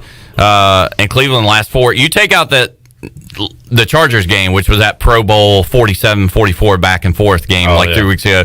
The Browns have scored 14-14, 17-10 as they've started getting injuries. So they slow down, not explosive.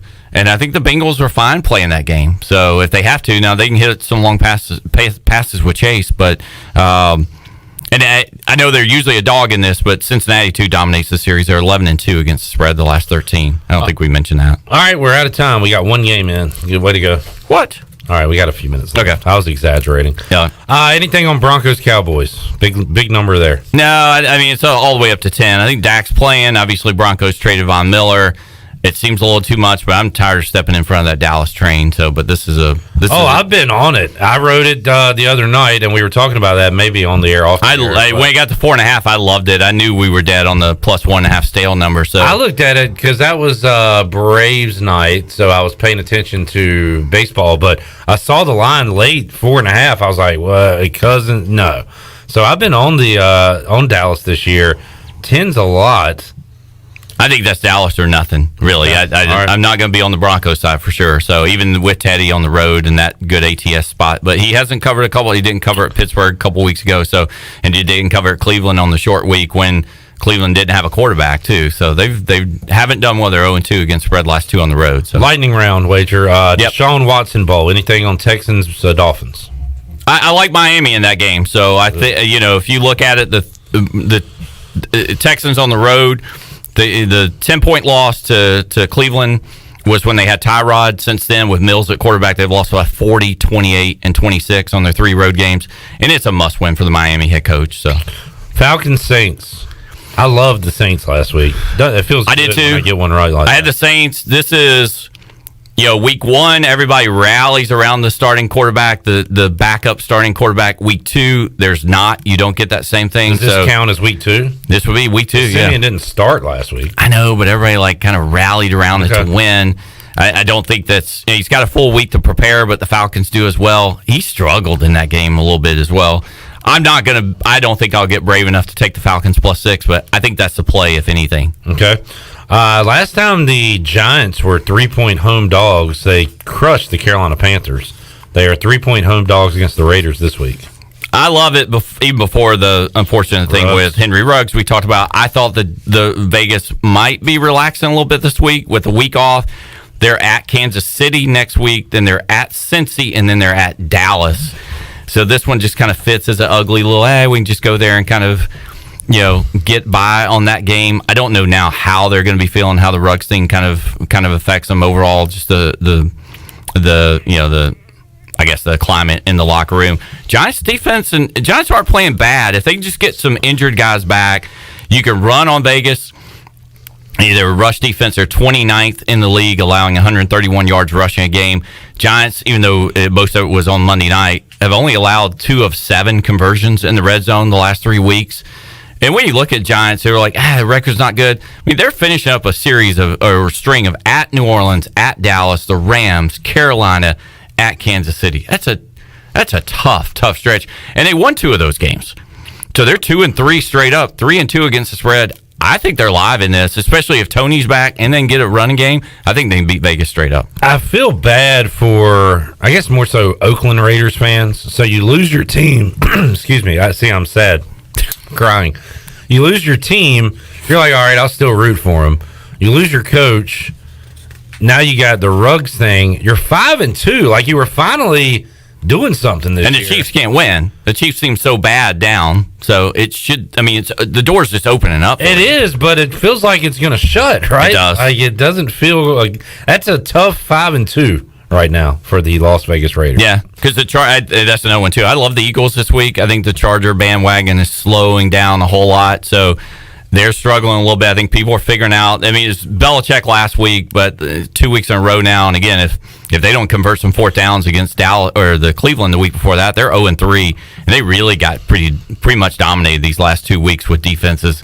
I know the Eagles' defense isn't the same, but the offensive line's healthy. They're 2-2 straight up, 3-1 against the spread, and they can run the ball. And the Chargers are 32nd last in the league in rushing defense, allowing about 160 yards a game, and struggling in the red zone like they always do. Better defense, getting points at home. It's almost down to a pick 'em, though. It opened up at like +3, and I loved it. I like Philly. I think Philly wins that game. All right. My joke preseason almost came true. I said that by the time the Patriots and Panthers play, it'll, instead of Cam Newton versus Sam Darnold, it'll be Mac Jones versus P.J. Walker. We got half of that because Mac Jones became the starter very early on, and Cam was out. So like 1 million people bought tickets to this game, and nobody's going to show up now that Cam's not playing. Patriots are a road favorite against Carolina. Are the Patriots, I don't know if for real is what I want to say, but like, are they a playoff contender right now at 4-4? Well, if you look at the schedule, it opens up after this. If they win this game, there's an easy path. You can see they're going to be 8-4 straight up at that point. So, to me, this is. I mean, how many times did Belichick see Sam Darnold with the Jets? I think he's the ghost whisperer. Yeah, the ghost whisperer. Hey, the Sam Darnold saw ghosts against Belichick. Oh, that's right, ghost. Yeah, that's what I like in this. And plus, Mac Jones is. I mean, I know Jamar Chase will probably win the Rookie of the Year, but I don't know why it wouldn't be Mac Jones. So they're 3 plays away from being 7-1 straight up right now. 2 fumbles in the red zone, the overtime conversion against Dallas, and this is a 7-1 team. The defense is starting. Everybody makes, if you watch anything on TV, ESPN, all those things, the defense is starting to come together for the Patriots. All right, we really are out of time. Just give me a side. Bills, Jags. Oh, that's just Bills team total. Okay, Bills team total. I like that. Vikings, Ravens. Ravens around the touchdown. Ravens with the off week. I think Harbaugh off the bye. You can find those stats. Plus, they lost the week before that. And Vikings on a short week without defensive end losing. They'll be able to run the ball on them. Packers, Chiefs. You like the Packers despite the Rodgers stuff. Love it. Give me all. I liked them last week. I didn't. Why are you like? But they had Rodgers last week. They had Rodgers, but they had nobody to throw. He was just throwing to Tanyan. All right. Would you rather have Aaron Rodgers and no receivers, or a bunch of receivers and no Aaron Rodgers? Well, I clearly rather have Aaron Rodgers, but I am on the Jordan Love fan club. We've been on there since Utah State days. All right. I think they win that game straight up. What's special about Kansas City? They're worst in the league. They look bad in pass defense. They're allowing 8.3 yards a pass attempt, worst in the league. You like Green Bay's defense? Better than Kansas City's defense. Oh, absolutely. I'm getting 7. I'm getting 7.5 with a better run game, a better defense, better wide receivers overall. No. And they're all rested. They all had the week off. Lazard and Adams. They had a week off last week, and Kansas City's on a short week and got kind of banged up a little bit and looking ahead, trying to figure out how they can get by. I love 7.5.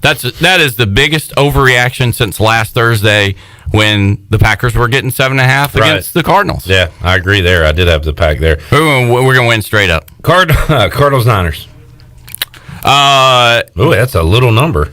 Yeah, I think it's Kyler Murray's the key there. He's not practicing, so if Murray, I don't like that. Who's their backup? I don't know if it's John Skelton. It might still be the XFL guy. It's not. Oh, Walford. John Walford? Yeah. Is that who you were talking about? Yeah, that's what I was talking about. Cardinals depth chart. All right, what's another game? I like Pittsburgh starting around, 3 or 4 new young starters on defense. Now they're 3-0 straight up last 3. McCoy. Oh, yes. Nice. Cool. Yeah, that's a Take the Cardinals. He's great in pop-up duty. Titans, Rams. Bears, Steelers. And we're out of time. No, I love Steelers. I want to be on Tennessee. I mean, that's an overreaction as well, but... Super Bowl rematch of many years ago. Kevin Dyson, 1 yard short. 1 yard short. You like the Rams, you say? Oh, or Titans? I don't know if I'll get to the window on that one. I mean, think about the stretch. That's why I liked Colts last week. I mean, Buffalo, Kansas City, Colts, big emotional games. But it's that thing we're rallying around an injury. You're going to get that for 1 week. If they do play really well this week, circle next week. They go to New Orleans. They'll be flat. No, they're at home. They'll be as flat as they possibly can against New Orleans next week. Played off. This is great. On a look ahead. Is this the playoff look ahead? Is this like Maxwell? You're watching me? I don't know. What was I going to say? Oh, how about the Rams blowing that one last week? Oh, spread-wise. That's why I like the Bills. And they score. They've won every game on the road, like 35, 31, 38. That game last week, it was 38-0 with 8 minutes to go. If you go team total, you don't have to worry about the other team ruining your spread. I think the Heat's going to be back on Urban, though, so he's back in the country. Pole assassin got it off of him for a week. All right. Wager, enjoyed it. Monkey Gia. Good luck. Follow her. All right. Follow her. On the gram? Him. On the gram, yeah. Okay. Yeah. Well, hopefully see you next week. Hopefully. All right. Bryce Williams joins us when we return on Pirate Radio Live after this.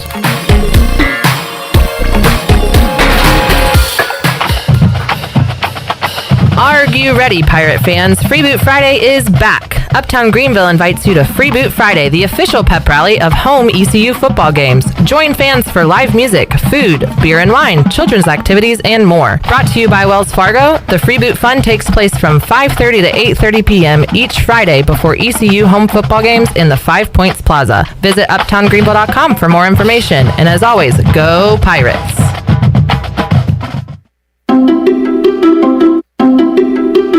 That's for you. Answer the call from patients who need plasma. Donations are down, so give plasma at a Grifols Center and receive compensation. Visit grifolsplasma.com. Gonna get that? Answer the call from patients who need plasma and receive up to $700 your first month when you donate at a Grifols Center. Visit grifolsplasma.com. You demand perfection. That's why you drive the perfect car. Okay, maybe it's not exactly perfect, but it's perfect to get you to Domino's for their perfect $7.99 carry-out deal. Carry out any 3-topping pizza or a 10-piece order of wings, smothered in delicious sauces like hot buffalo, garlic parmesan, and honey barbecue, just $7.99 each. Demand the perfect carry-out deal at Domino's. Carry out only. You must ask for this limited time offer. Prices, participation, and charges may vary. Excludes XL and specialty pizzas. Crust availability varies by size. Pirate fans, get ready for a winning season and team up with Quality Equipment, your local John Deere dealer and proud sponsor of the ECU Pirates. When you do business with us, you'll get things done right. We're proud to offer a large selection of new and used John Deere equipment, a fully stocked parts department, and a highly trained staff who is here to support you throughout the life of your equipment. So get quality done right before every ECU game day and visit qualityequip.com. This is Dr. Phil Perdue with Orthopedics East and Sports Medicine Center. My colleagues and I recognize how difficult this time is for everyone in our community. We continue to see patients during the week while taking precautions to keep everyone safe. Our extended care clinic is now open on Saturdays and Sundays from 10 a.m. to 2 p.m. so you can avoid the emergency department for your urgent orthopedic care. For more information, please contact us at 757-2663 or visit our website at orthoeast.com. This is a public notice, only Discount Mattress and Furniture, 1501 Evans Street in Greenville. Every single item must be sold at pennies on the dollar, up to 75% off mattresses, furniture, wall to wall. Only Discount Mattress and Furniture, all wood chest, $99. Computer desk, $99. Nightstands, $49. Dinette sets, table and 4 chairs, $199. Chairs, end tables, coffee tables, $20. Hurry, when it's gone, it's gone. Winning is not everything, it's the only thing. Do you have any real estate questions about buying or selling residential or commercial properties? Are you curious about this current real estate market? Do you need a property manager for all your rental houses? This is proud ECU alum Scott Harris with RE/MAX Preferred Realty and SD Harris Properties, and I would love to help answer every question you have and show you a real estate experience that will be memorable and enjoyable. Every step of the way, I'm here to make your dreams a stress-free reality. Call me today at 347-1857. That's 347-1857. Go Pirates. This is Steven Igo. You've heard from me plenty on Pirate Radio Live and perhaps have read some of my work on hoistthecolors.net. Now, get an extension of our in-depth coverage on the Hoist the Colors podcast. From game previews to immediate post-game analysis to emergency podcasts for breaking news, we've got you covered. A cast of guest co-hosts from fans, former coaches, and other writers join me for 2 podcasts weekly to break down all things ECU athletics. Subscribe to Hoist the Colors now on Apple Podcasts, Spotify, or Google Podcasts. This is Pirate Radio, WGHB Farmville, 1250 and 92.7 FM Greenville, WDLX Washington, 930 and 104.1 FM Washington.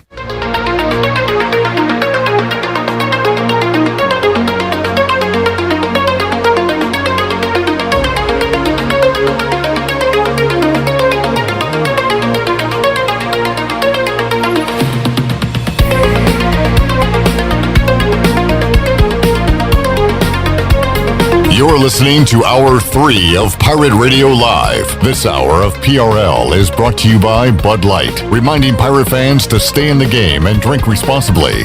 Bud Light, the official beer of the ECU Pirates, and proudly distributed by Carolina Eagle Distributing since 1989. Now, back to the show. Eastern North Carolina's choice for window tinting, signs, graphics, wraps, graphics designs, and more is Signs and Tint. Be sure to stop by their office at 801 Staten Road in Greenville, or you can book an appointment online at signsandtint.com. Now back to Pirate Radio Live. Here is Clip Rock. Oh, let's turn me down. You're fine. You sound good to me. Thank you. Because if I don't turn you if I don't turn you up, nobody will hear you. So I had to turn you up. Because you were making me strained to hear you. All right. Yeah, like what are you talking about, Clip? My bad. That's on me. Welcome back to the show. Where is Bryce Williams? Here. There. He's here. Is Bryce Williams. Yeah. He's there. Bryce Williams, former Pirate tight end, fisherman, huntsman. He's the one that's being slow today. Oh. Not me.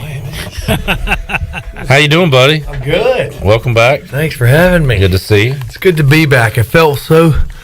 Something was missing, right? Something was missing. In my life, in your life. Exactly. My week did not feel accomplished. The listeners missed you, but we're glad to have you back. Pirates been playing well since your absence. They have. Thank goodness. I did watch the game. Did you stay up and watch the one you had to wait 5 hours for? 2 weeks ago? I watched the Houston game, the delay game. Yep. Oh yeah, I watched it. I think I did finish the whole thing. That one was frustrating. That was a frustrating loss. I mean, what the heck, man? But they bounced back. We did. They bounced back. They win it. They run the ball. Bryce, we saw Holton Ahlers running the ball, which that was nice. Kind of been calling for that, right? Yeah, that was very encouraging to see, and it was effective. And the best defense we've seen around here. Oh my goodness! I mean, you guys put on some defensive performances there with Zeke and Brandon Williams and those guys, but we did. Might even have to go back to the Skip Holtz days. Yeah, when did we do what was the announcers? I feel like they kept on saying like a baseball reference as like a no-hitter or something. A shutout, probably. Shutout, yeah. Pitching a shutout. Back-to-back games in the second half, no points for the opposing teams. I mean, that's pretty impressive stuff. We do that, we're going to give ourselves some chance here. That is exactly right.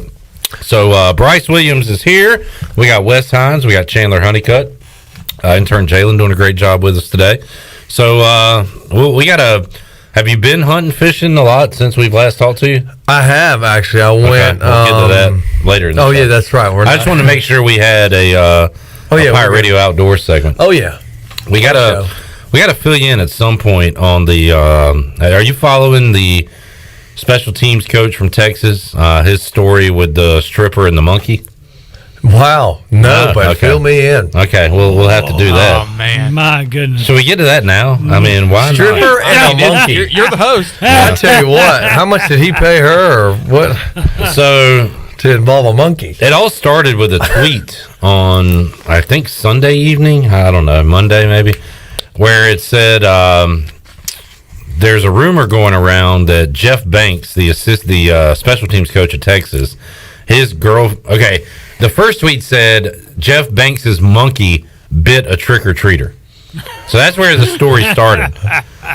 That is not entirely true because the monkey belongs to the former exotic dancer who was named Pole Assassin. For her work on the pole. It's her monkey. It's an emotional support monkey. Wow. That has its own living quarters that she claims the child. She never came out and said that a monkey bit a child. She did say the child was not supposed to be where it was, which leads me to believe there was an incident between Jeff Banks's girlfriend's monkey and a child on Halloween. And we're trying to get all the details. It's a little fishy. But Pole Assassin has been on Jerry Springer. No way. And there is... So it's the coach's... Well, he left his wife to be with this Pole Assassin, the stripper. Golly. So, and here's a picture of Pole Assassin with the monkey on a pole. Oh, boy. Yeah. Her Pole Assassin. What? I feel like that's not very, like, I guess I'm the only word, like, good stripper name. You don't like it? It just, you Like don't say, hey, I'm going to give her $1. You know, I'm going to give Diamond Girl. Or maybe that's why you bring the monkey. The monkey is the show, perhaps. Yeah. And what did you call that monkey? What kind of support? Emotional support. Like an emotional support dog, emotional support cat. Does it wear a do not pet vest? Oh, my good God. Well, I'm glad you said that because Glad you asked. She tweeted that you do not, the monkey listens to my commands. You do not approach the monkey. So do not pet, do not talk to, do not look at funny. Just pretend like this monkey's not even here. Then put it in a closet then. It's got its own living quarters, Wes. But get it away from the public. Put it in a closet so the public can't see. It clearly that says, stupid thing. do not enter. Emotional support. Why a closet? Yeah, why are you going to put the monkey in the closet, Wes? Because there's no sense in putting it out there so that that monkey can attack. I mean, my God. It's drinking a juice box. Yeah, this monkey is like part of the family. Oh, that monkey couldn't hurt a fly. That monkey could tear you up, Wes. Well, it'd bite a little pinky off. We asked Wes, has he ever been bitten by a wild animal? He said no. How about you, Bryce, out there in the wild? I think, but it's probably been a long time for me to. A deer's never come up and gnawed on you? Unfortunately, they don't get that close. What's their teeth situation? Could They got do like some damage? I mean, I'm sure they could. I'm sure they could pinch you with their front little molars, I guess you call them, and then they got like a gap, and then they got like back teeth, like chomping teeth. They got like pulling teeth. Okay. And but yeah, it's not like a full set of teeth. What you want to avoid, we talked about this, the snapping turtles. That would not be a good Snapping situation. turtles for sure. I mean, a raccoon. Oh, yeah. Imagine that vicious thing. You know, possums. They look like they show their teeth and look.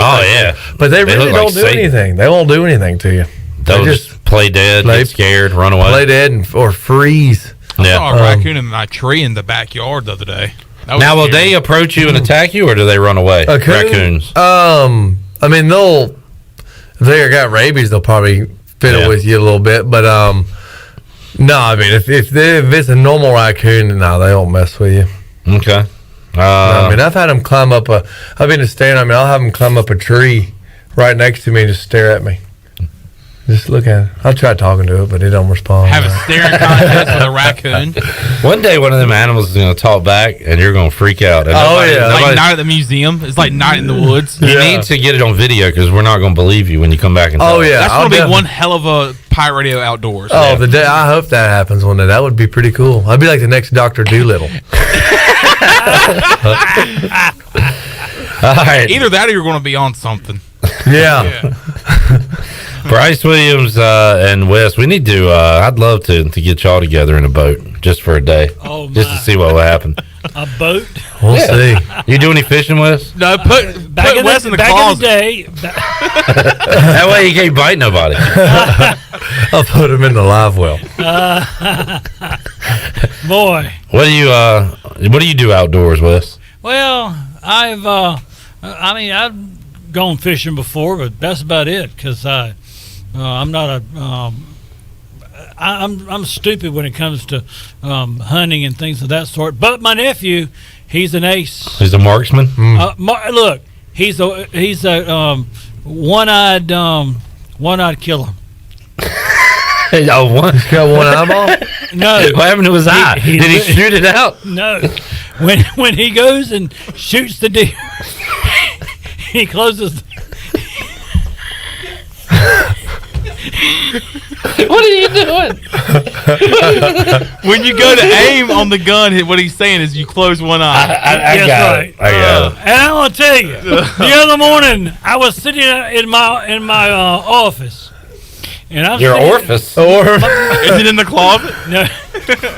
All right, you're sitting in your office. All right, I'm sitting in my office, and I'm doing some audio work, and I'm right in the middle of talking, and I hear a gunshot. Okay, I said, okay, there's only one person who have shot that gun, and that was my nephew. He shot a 14-pointer at 6:30 a.m. this past Saturday morning. Well, I'll be. Hold up. I hope it wasn't 6:30 in the morning. Why not? Because you can't see at 6:30 in the morning. Especially with one eye. Well, it was still light. It was light at my house. It was still light. He's in a different time zone than the rest of us. No, seriously. 6:30 in the morning shooting a 14-pointer. Yeah. That's impressive. The one-eye killer. The one-eye. Do we have pictures of it? I always like to see some pictures. Oh, yeah, I got a picture. Are you eating some deer jerky this week? No, I'm sure I'm not. You don't eat eat deer? Oh, I eat deer when it's cooked right, yeah. What's cooked right to you? That means the wild's taken out of it. Yeah. How do you the wild? You gotta pull it out. You got the wild. You gotta pull out the what? The wild. You gotta put salt on it. He's talking about the gamey taste. Yeah. The wild. You gotta get the wild out of it. Absolutely. You take it out. You gotta. Would you trust your nephew if you put a can on top of your head to shoot it off? Absolutely not. Okay. What about the one-eyed killer? Wait, that's what he would be the one-eyed killer. He's the one-eyed killer. I think Yeah, so. that's Same right. guy. Yeah. Huh. One-eyed killer. He literally closes his left eye and looks through the scope and shoots the deer. That's That's standard procedure. That's standard. Yeah. All right. Well, there you go. So you do have a marksman in the family. I would like to see the picture at break. Okay, I'll see if I can find it. Redbeard says one eye committed a felony and West just ratted him out. Sorry, too much information on the show. All right, I don't know where to go from here, but this is where we are. Let's get a break in. We'll come back. We'll talk a little more Pirate football. We'll go Pirate Radio Outdoors, and really, I just want to hear from Wes some more this hour. While we got him, might as well use them. It's a great resource here at Pirate Radio. We'll take a timeout, come back, and have more for you on a Wednesday after this.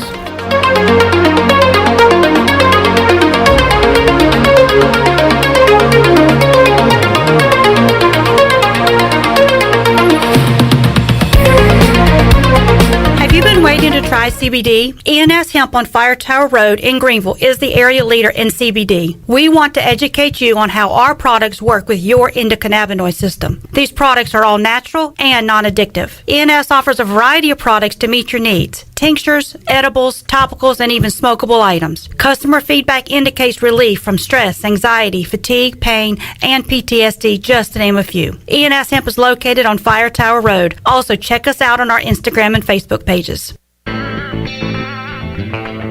There are times in our lives when we feel like we have hit rock bottom with nowhere to go, but that is actually when God is closest to us and building us into who we are meant to be. Hi, I'm Holt Nailers, and that's how Built When Broken was formed. BuiltWhenBroken.com is an apparel brand to remind people not only where they come from, but also where they are going. Visit BuiltWhenBroken.com to get the latest BWB apparel, t-shirts, hoodies, hats, and more. BuiltWhenBroken.com, apparel for our walk through life.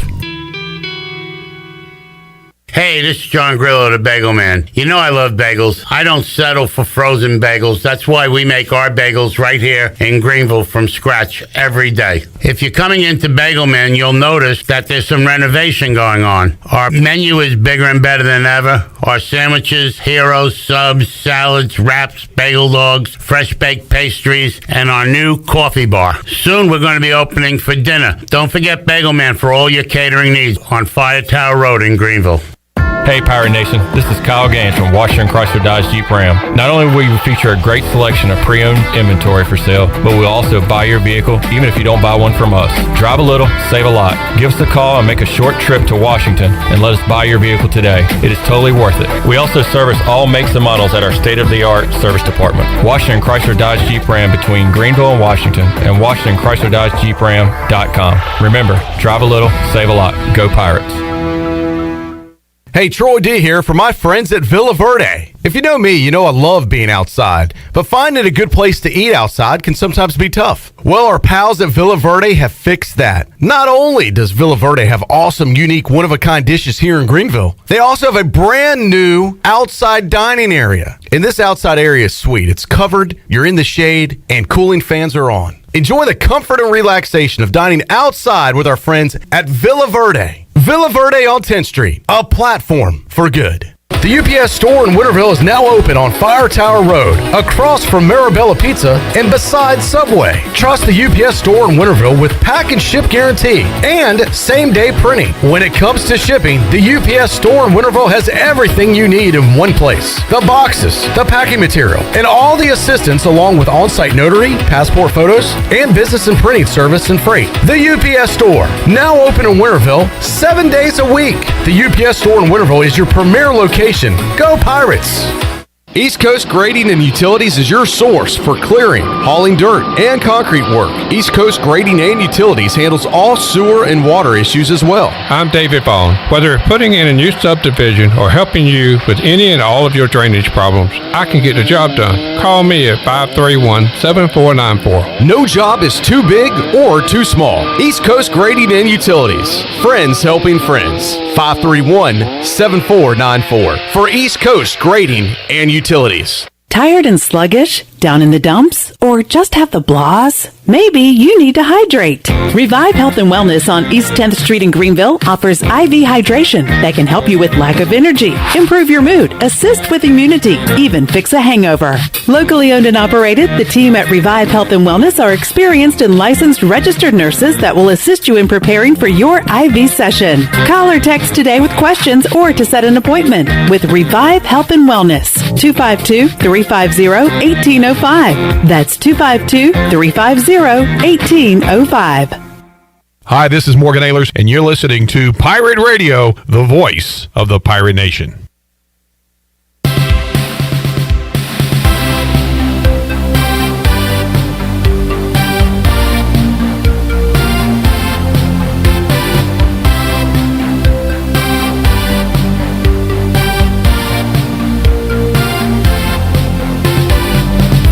You're listening to Hour 3 of Pirate Radio Live. This hour of PRL is brought to you by Bud Light, reminding Pirate fans to stay in the game and drink responsibly. Bud Light, the official beer of the ECU Pirates, and proudly distributed by Carolina Eagle Distributing since 1989. Now, back to the show. Live well, move more, and hurt less with Kinetic Physical Therapy.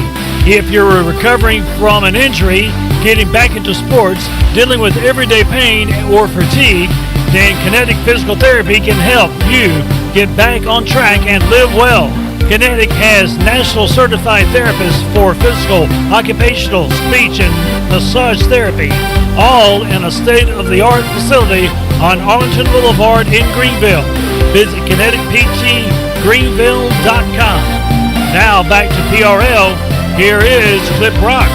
Alrighty, back with you on a Wednesday edition of Pirate Radio Live. Wes Hines filling in at producer. Chandler Honeycutt here. Bryce Williams back on a Wednesday, and Troy D didn't want to miss out on the fun. It's like a lunar eclipse. The fact that we have Wes here, which is rare, and then Bryce at the same time, and instead of just sitting in my office laughing, I figured I'd at least come in the studio and offer a laugh track. The more the merrier. This is great comedy gold right here. And I don't really know where to take the show.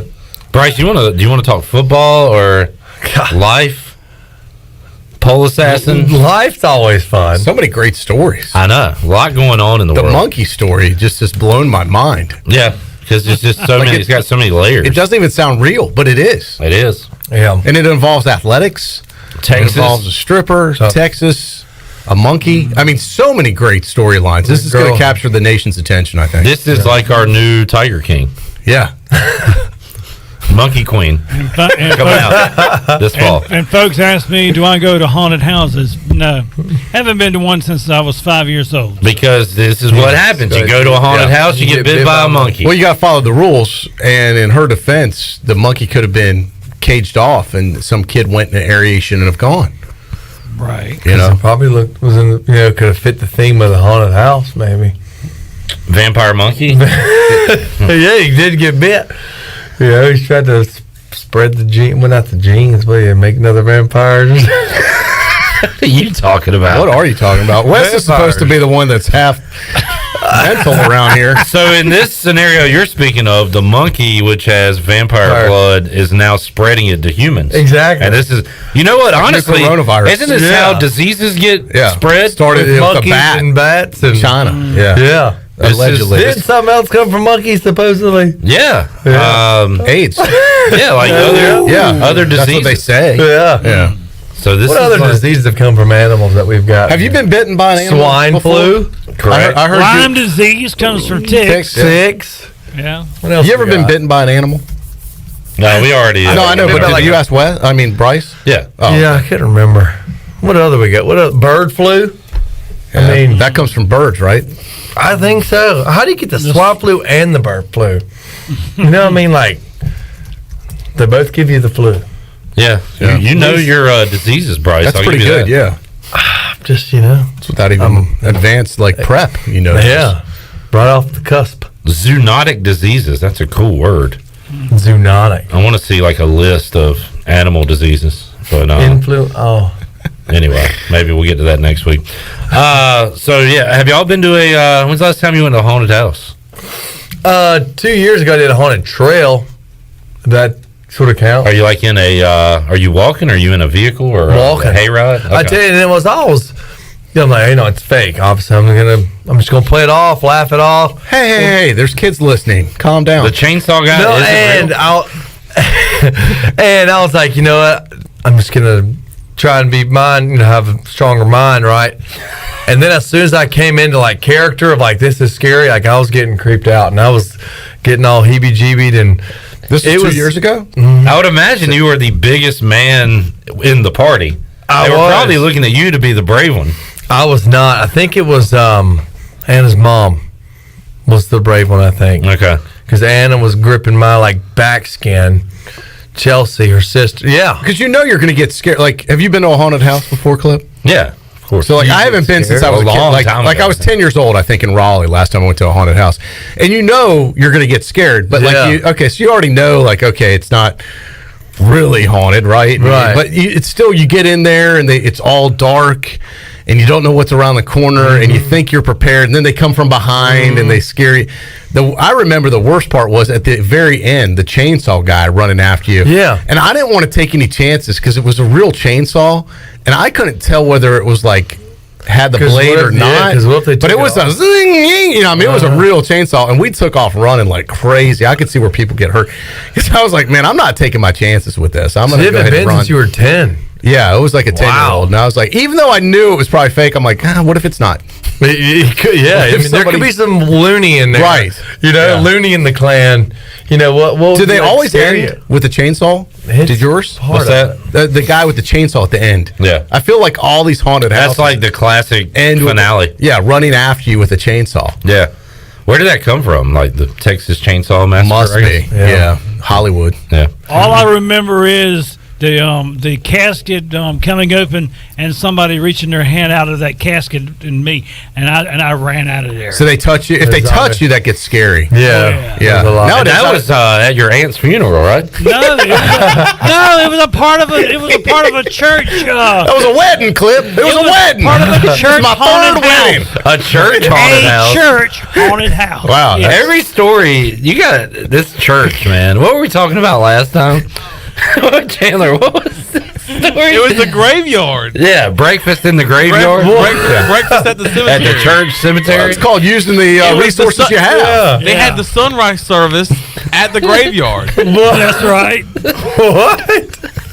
No, you thinking better. I think, and it was like in the morning. It was so early in the morning. It was still dark, right? And you have dark your and the sun plate, come up. and you walk by with your plate, and they lift their hand out of the coffin and put the muffin on your plate. It's a cool deal. Buffet line. No. Oh, God. We've already moved on before by that point. We've already gone to another location. The church haunted house. Yeah. Wow. The sunrise service. That was 45 years ago. Wow. 45 years ago? Yes. How old of a gentleman are you? I'm 46. You were 1 year old. Oh, well, that means I was 40. I was 41 years ago. Excuse me. 41 years So ago. you're only 5? I was only 5. And you remember that? I do. That's interesting. It scared me that bad. I always try to think about what my first memory is. That was like one of your first memories then, right? No. Believe it or not. Believe it or not. Wait a second. Believe it or not. I remember Being born. I shot right out of there. I told my mama, here I am. No, I remember about I was about 6 months old. Oh, come on. There ain't Stop no way. it. 6 I'm months not- I'm old. not lying What, to what you. happened? All right, I was. This was a dream you had. No, it's not. No, it's not. All right, what happened at 6 months? I was put in braces. My legs in braces, and I remember turning over in the crib and my feet getting caught in the crib? In the crib. Like Forrest Gump getting caught in a drain towel. Yeah, at 6 months though? Yes. You sure you don't mean 6 years? No, 6 months old. I You promise. remember that? I do. Wow. And believe it or not, 5 years later, I actually held those braces in my hands 5 years later. God, he is like Forrest Gump. Wow. Yeah. This is incredible. Wow. I mean, Wes, that might be a world record of like youngest memory. Yeah. Yeah. No, for real. Like if that's for real, It that's is incredible. It is for real. I have no reason not to trust him. I don't either. And the way your brain works, it's probably true. Yeah. Like I don't think you're making it up. If you were conscious at the time and you couldn't talk, that had to be weird. Of course, this is the same guy that forgets to button his pants after he puts them on in the morning. But it is just crazy how your mind works. Yeah. Wow. You're right. You were too advanced early on. Yeah. Yeah. That Shame I wasn't left-handed. Why? Because I would have been really smart then. Is that what it means to be left-handed? Well, you did have that left-handed shirt. What? Great. I thought that's what you were talking No. about. Yeah. Now, what do you mean? You wish you? What if you were left-handed? Okay, if you ever notice, folks that are left-handed are the smartest people you know. But is Wes, true. I mean, you're comparing.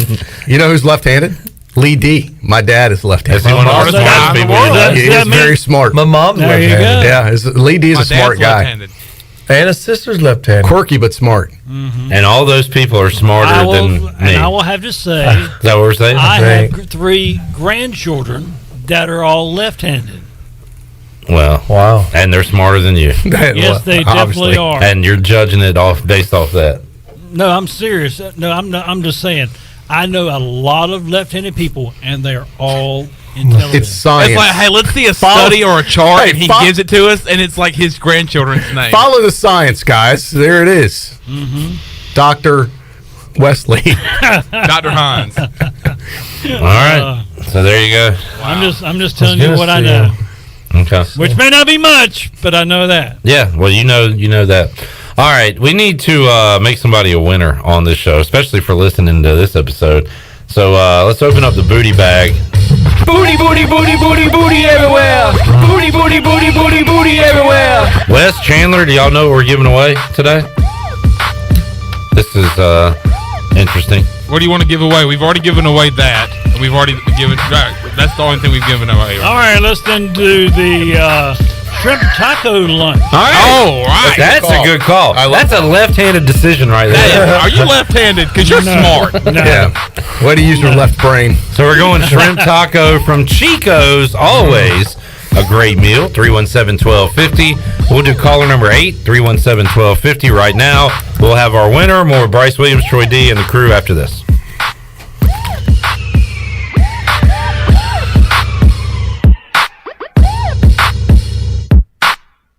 Hey Pirate Nation, this is Tom Brown from Brown & Wood Cadillac. We've been serving the Pirate Nation in Eastern North Carolina for 83 years. We have 4 brands, 3 generations, 2 showrooms, and 1 goal to make sure you leave a happy customer. This month at Brown & Wood, get a 2021 Cadillac CT5 for 0.9% for 72 months, plus $500 off. And as always, Brown & Wood is the home of the lifetime powertrain warranty. We're located on Greenville Boulevard next to the Convention Center, or shop us online at brownandwoodauto.com.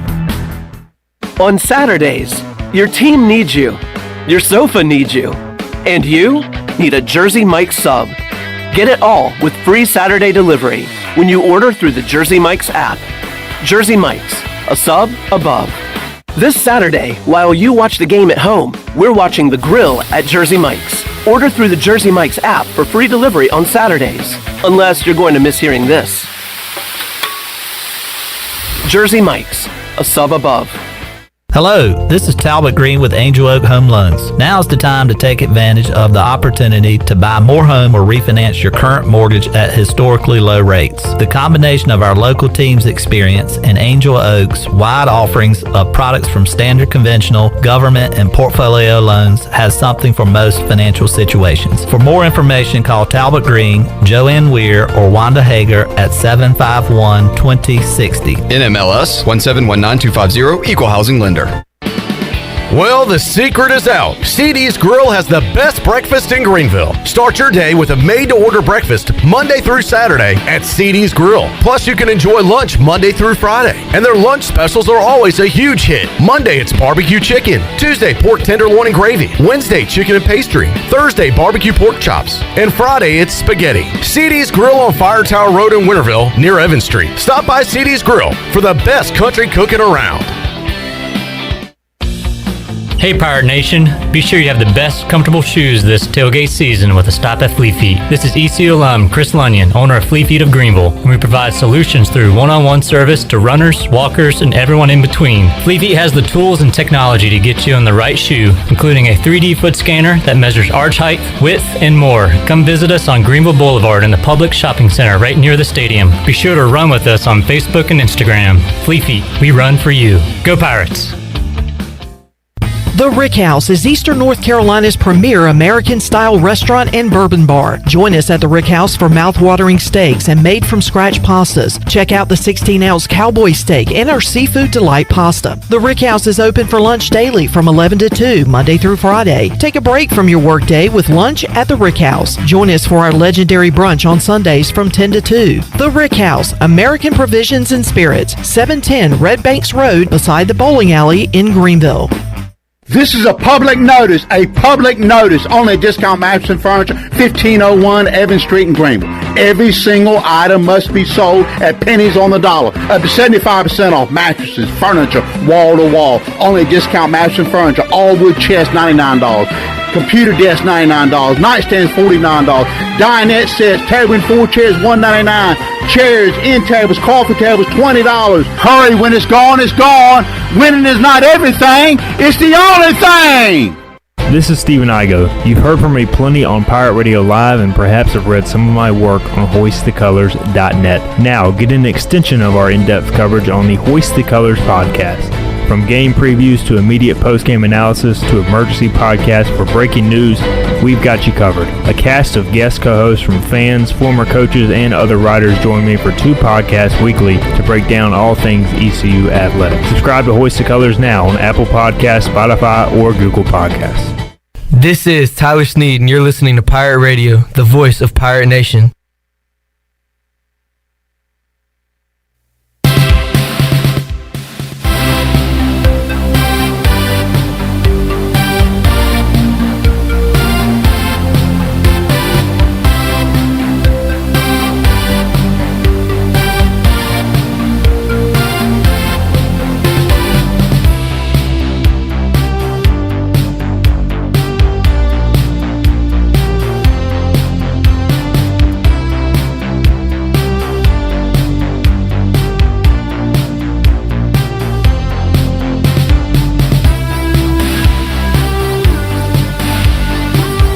You're listening to Hour 3 of Pirate Radio Live. This hour of PRL is brought to you by Bud Light, reminding Pirate fans to stay in the game and drink responsibly.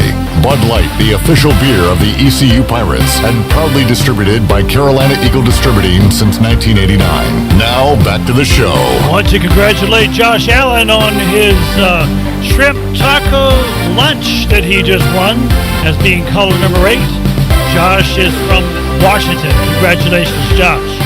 And let's take a quick look at your Wells Fargo Advisors financial report. The Dow Jones closed at 36,158. That's up 105. The NASDAQ was 15,812. That's up 162. And the S&P 500 at 4661. That's up 30 on your Wells Fargo Advisors financial report. For a person looking to investing, call Wells Fargo Advisors today at 756-6900 in Greenville. Wells Fargo Advisors, LLC, member SIPC. Now back to Pirate Radio Live. Here is Clip Rock. That's all-time record high, by the way, on the Dow S&P there. That's good. Yeah. Finished record high yesterday, so you're saying it's up again today. Yes, sir. So it has never been higher than it is today. Hallelujah. What is it, Dow over 36,000 now, you said? Yes, sir. 36,158. Yeah. There you go. Check your 401ks accordingly. Or IRAs. That's what happens when the Braves win the World Series. Yes. Finally some good news for this country. There you go. America's team wins it. All right, Bryce Williams here, Troy D here. Troy said that sounded like, what'd you say? It sounded like the theme to 16 Candles right there. Play like you still got that music. To me, it sounds like... it's like a instrumental version of the 16 Candles movie soundtrack. Like at the end where the dude's on the car waiting for Molly Ringwald. What was her name? Molly Ringwald or whatever? All right, let's play. Have you seen 16 Candles? 16. Have you seen 16 the movie? Candles, the movie? Yes, I have. Yeah. Yeah, I have, but it's been a long time.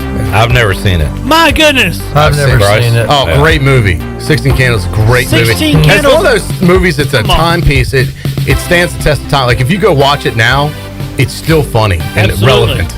Yes. 16 There's certain movies that just cross generations. That's one of She them. wishes on the candles and stuff Yeah. like that. Yeah. Weren't Yeah. 2 of these in Breakfast Club? Oh, yeah. Yeah, they're similar to Breakfast Club, but 16 Candles was better.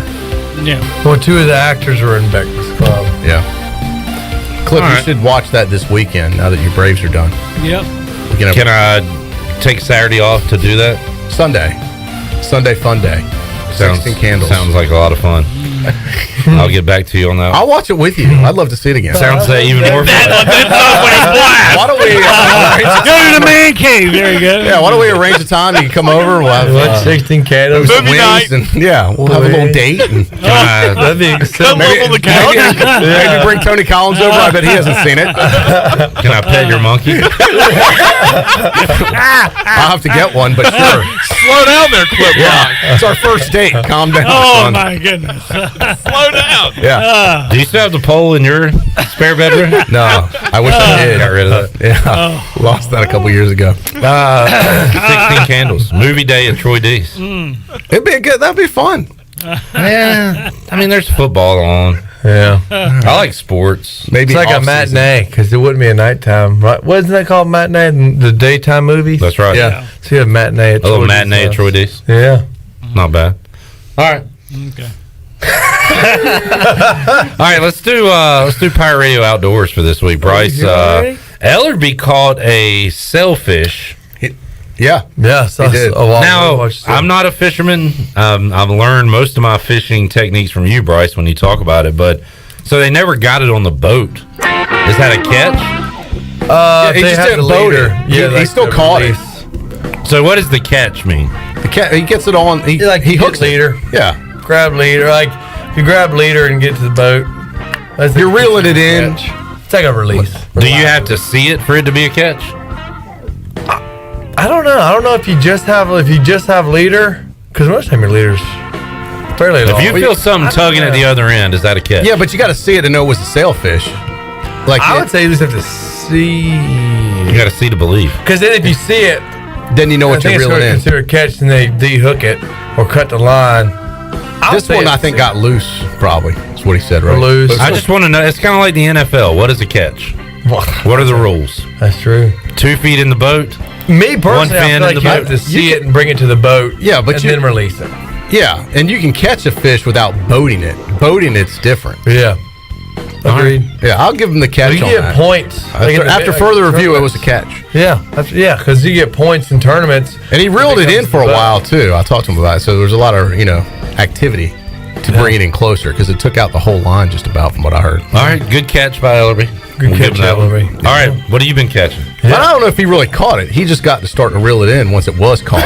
We just did an entire segment where you gave him the catch. Yeah, well, the boat and we were caught- done talking about it. He wasn't and in then the he chair. said, "I don't know if he caught it." Well, he gets credit for it, but he jumped in the chair to reel it in once it was on. You know what I'm saying, Bryce? Yeah, I know what you're saying. Yeah. Was it? It's like if I go on the big rock. With my Are we in buddies, another review? And the boat kind of catches it, but then I'm in the chair. I'll get the credit for it, but really I didn't do anything except reel it in. Oh at that man, point. this is like the Tulsa game last year. Yeah. So the hook and line and bait does all the work, and then once it's on, then you jump in a chair. In that case, and he reels it in. You're gonna need 2 or 3 people if it's a big one, right? Well, one person at a time reels it in. Get it wore out. I don't know why we have Bryce for this segment when we could just go to experienced You know what I'm talking fisherman about? Troy D. Yeah. On a boat like that, you got Jay Gear. Big rock veteran Troy Dreyfus. Been twice. You got your teasers, and then they got the pitch bait and all that. While you were laid out puking, did you catch anything? I did not during the big rock week. No, I did not. I released a lot, Cliff. I release and release. All right. It was sporty conditions. Sporty. They call Is it. that a term? It is a term. Well, tell them what sporty conditions are, Bryce. It's rough. It's rough out. The rough stuff? The rough stuff. All right. Never been on a smooth day. Bryce, what have you been doing in the boat? Trout fishing. I was able to go Saturday, and then I actually went yesterday morning. And we're not getting into them heavy, but we're doing enough to stay busy, plucking away at them each bank we go to. But Jay caught a good one. The big thing, well, I guess you'd call it a big thing, is to catch a trout, 20 inches or bigger, because it's very rare, to catch big trout. Like over 20 inches is rare as far as them making it that long. So Jay and I've been trying to catch a 20-inch trout for 2 years now. I've caught 19s, 18s, all just flirting with their and/or bigger trout. But Jay actually on his third cast yesterday morning caught a 20.5-inch trout. So it was pretty exciting. So is it like talk to like Mully and that crew that golfs every weekend, and it could get repetitive, but they go out because they're like, well, I got to do better than I did last time. I have a goal in mind. Like you just said, you've been wanting to catch a 20-inch trout for years. Yeah. Like, do you go out there like with a goal? Like, is there something you haven't caught you want to catch, or does it doesn't matter to you? It's just the same old every time. I mean, it's definitely. Yeah, I wouldn't say it's not, because you have no idea when you're just coming on fire day and catch. I mean, 50 trout. You just never know what you're gonna catch. I mean, I caught a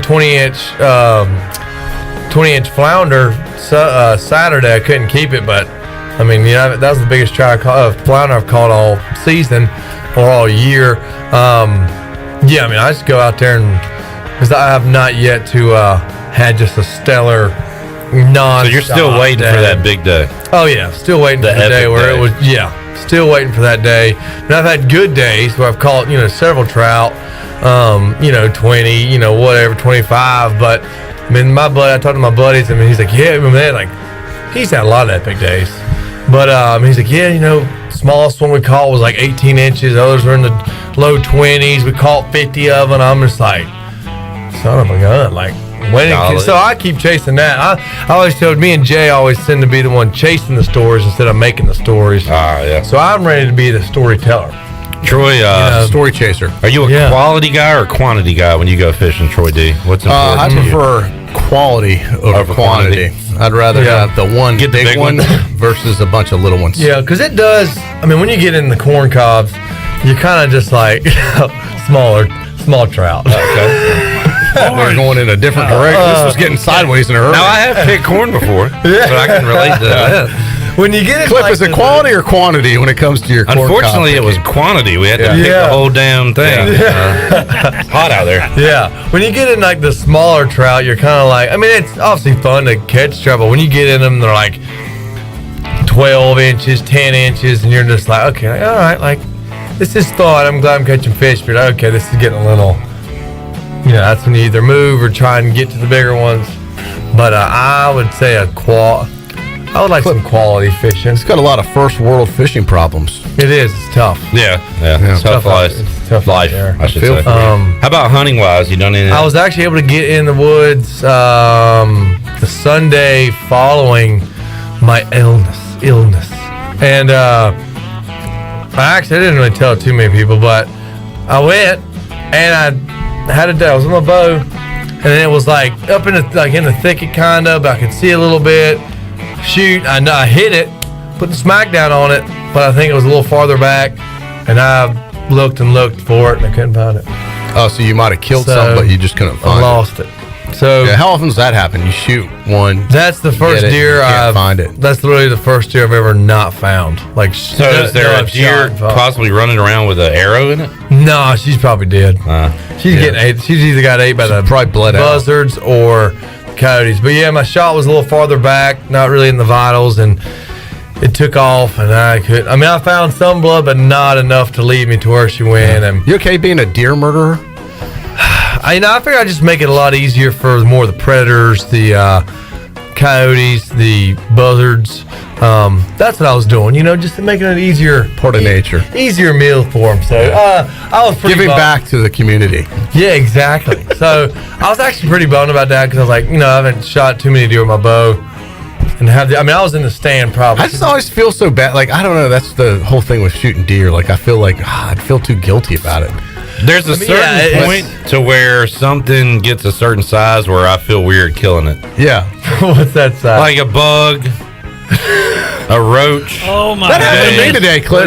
I was walking in the neighborhood this morning doing some cardio, and a bug crossed my path on the sidewalk. And normally I'd be like, "Oh God, I gotta squish this bug." I said, "You know what? This bug's I'm gonna let this bug live today." Yeah. And I'm not gonna kill this bug. It didn't do anything to me. It's not in my house. Right. Yeah. I understand this bug that. moves on. Like I didn't even want to kill the bug. Yeah, I'm saying if there's one indoors, you got to get rid of that somehow. Yeah. But like even a frog, like not that I have any reason to murder a frog anyway, but if you were to like kill it, it would be a big cleanup. And almost gross. ran over a squirrel the other day on the road, and I felt it went under my car. I was like, oh my God, I hit the brakes and then thank God it ran. Like I would have felt so guilty just running over a squirrel. Yeah, but it's not like you were trying to run it down. I don't know, I wasn't, but I'm saying I felt that guilty by accident, and thank goodness I didn't. But that's why I don't think I'd be a good hunter. Yeah, I have too much of a guilty conscience. What's the first thing you ever hit with your car? Me? I've killed a deer. I was 16 years old and I killed a squirrel, and it's the only squirrel I've ever killed, and I still remember it today and still feel bad about it. Okay. First thing I ever hit was a turtle. I thought you were going to say a person. Poor turtle. Bryce it was my aunt Selma. Yeah. Bryce is a turtle saver. Yeah. See, it's funny you don't kill turtles. Yeah, I when I typically obviously hunt, I have an intention. I don't kill for the the bloodlust. Just the bloodlust. Yeah, I mean, when I kill a deer, I mean, I'm respectful and that whole thing. I wasn't happy that I couldn't find the deer, but I was just like... Buddy of mine used to say, kill what you eat. Like, if you're killing for a purpose to eat for meat. And that's what I do. I don't just kill for... I mean, coyotes and stuff, you not don't just eat killing them, to kill. And isn't there like a population deal too, where if you don't, they'll be all over the road, that's true. all over our cars. If you don't hunt, you're gonna. It actually makes it. I would say worse, because if you don't kill, then you got overpopulation, then you got starvation, then you got disease, and then it just is a mess. I saw this stat. I should it's interesting. So you got to kill things. There's I believe there's 100 counties in North Carolina. Yep. You know where Pitt County ranks with vehicle to deer accidents? It's got to be up there. So out of the whole state, and there's some big counties: Mecklenburg County, Wake County, Orange County. I'd say we got to be top 15. We are number 2 in the state when it comes to vehicle. That's good. We got a lot of deer accidents. It's not good. You don't want all those what are you talking about? It's good. We got a lot of deer. All right, now this is not one of the ratings you want to be high on. Okay, what is? But because I think we have so much, we're a rural area. There's a lot of 2-lane roads. There's a lot of interaction. Even some of these bigger communities, they're highways. They're more scared off. I about saw a deer get hit on Tuesday morning. I think we had 143 last year. I got a release on this. Okay, now, all right, now let me ask you this: did your release tell you how much it normally costs to get your car repaired? Basically, with all those things. Did not go into that detail. No, sorry, Wes. Did you enter your make and model? The average cost probably $1,000. No, average cost $4,300. Really? Where'd you get that stat? That stat came from. It's a left-handed stat. Wow. I've ever heard. It came from AAA. Oh, okay. Wow. Yeah, and the one I thought you pulled that one out of your Geico. No. The one I hit years and years ago, I had a Mountaineer at the time. And it was a pretty small deer, and that thing did some damage. Yeah. Like, even the small ones can wreck your stuff. Oh, yeah. Yeah. This time of year, too, isn't it, like, extra dangerous? Yeah, because it's mating season. Yeah, I mean, they're like I said, I must saw a car in front of me. I know they didn't. I saw it before that son of a gun and I got in the road. Just saw movement, and I got real good hunter eyes, And and she was, because I was pulling my boat, and I didn't, and I was on Highway 102. Sure enough, that deer was crossing, and it crossed probably right in front of that car, and that car had no idea. Well, the worst is when the trees go right up to the road. Like if it's a field, that's one thing because you can see it running. Oh yeah. But when it's all trees, you're basically just. I think it's just kind of it's your time to hit a deer, and you can't prevent it. I mean. And the worst thing you can do is probably swerve. You don't want to have a head-on collision with going to the other car. Or you're better off hitting car 8 times. Right, you're better off hitting the deer and hitting the brakes. What I've realized to do, if I see the deer on the side, even if there's eating on the side of the road, and it's a 2-lane road, I'll literally slow down. Oh, definitely. Because at any moment, you had no idea what they're going to do. So this is your deer safety segment. And here's another thing for you. Don't run your high beams. Because that's going to make that deer run in front of you. I told that to my wife about that over a year ago. Why are you yelling at us? I'm just telling you. I'm just telling you the truth. I know dog to his wife. You don't run them things. I barely use my high beams. Now, why is that? Because what you do is you startle that deer. That deer is going to run away, and it's going to run right in front of your car. While you're running your high beams, or when you see him, don't flash your high beams. No. That's why when you're running your high beams, that deer is going to be attracted to that high beam and run. That's why Wes and I say when you're in the country at night, turn your lights off while you're driving down the highway. Low beams. That's what we're saying. No, run your low beams. I do not run my high beams at all. Cut your lights off and drive in reverse. And that way the deer won't jump out in front of you. Because the red light doesn't decide bright. Yeah, that scares them, the red light. Oh, gosh. Yeah. All right, let's take our final break, Wes. Well, you're passionate about those high beams, Wes. I told my damn wife, don't use the high beam. Yeah, turn your high beams off, Judy. Did she listen to you? I'd listen to him. He'd point at me. She didn't do it. And hit a deer? And within 15 seconds, yes. Damn. Told you so. Don't you love being able to tell her I told you so? 15 seconds? Yeah. Wait a minute. First you remember something 6 months.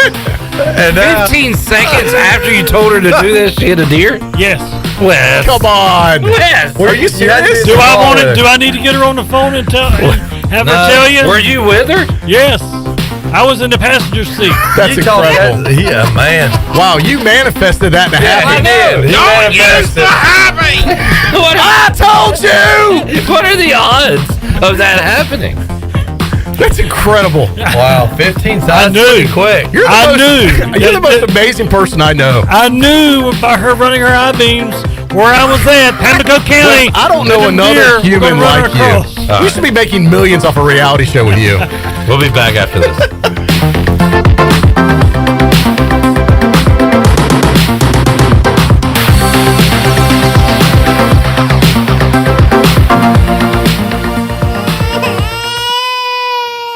There's nothing more important than protecting your family. Fire ants can cause painful allergic reactions and even death. Protect your loved ones at home where you should feel the safest. Visit pesttechofgreenville.com to learn of our once-a-year treatment to guarantee you stay fire ant free. Tested and proven effective by your Eastern North Carolina exterminating professionals at Pest Tech of Greenville. Mention the crying baby for an extra 10% off.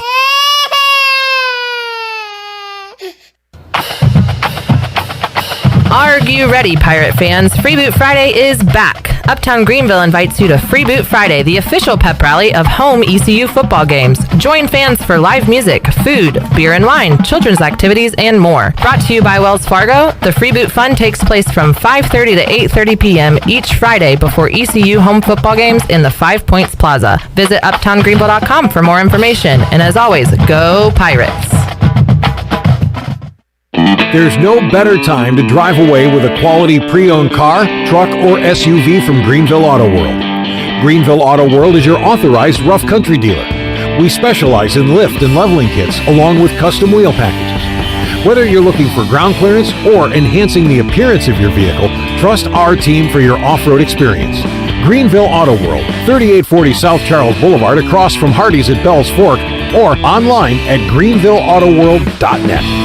In studio with Dr. Shondell Jones from Kinetic Physical Therapy and Wellness. What's new, Dr. Jones? Yes, we just added 6,000 more square feet of gym space where we're now able to offer our athletic movement programs. They're age-specific programs that help you develop speed, power, agility, and strength to give you that athletic edge. So come by and see us at Kinetic Physical Therapy and Wellness on Arlington Boulevard or check us out online at kptonline.com. That's kptonline.com. Warren's Hot Dog Pizza, homemade lemonade. Hey, Pirate Nation, are you ready for some Warren's hot dogs? Warren's Original Hot and Judy's Mild Sweet Chili Hot Dogs have been the official hot dog of sports fans for over 30 years. Pick up a tailgate special this football season of 10 or more hot dogs for only $1.50 each. Warren's in Greenville across from Ron Ayers Motorsports and the new Chakawinity location next to the fire department. Warren's Hot Dogs. Want some? Get some. Go Pirates.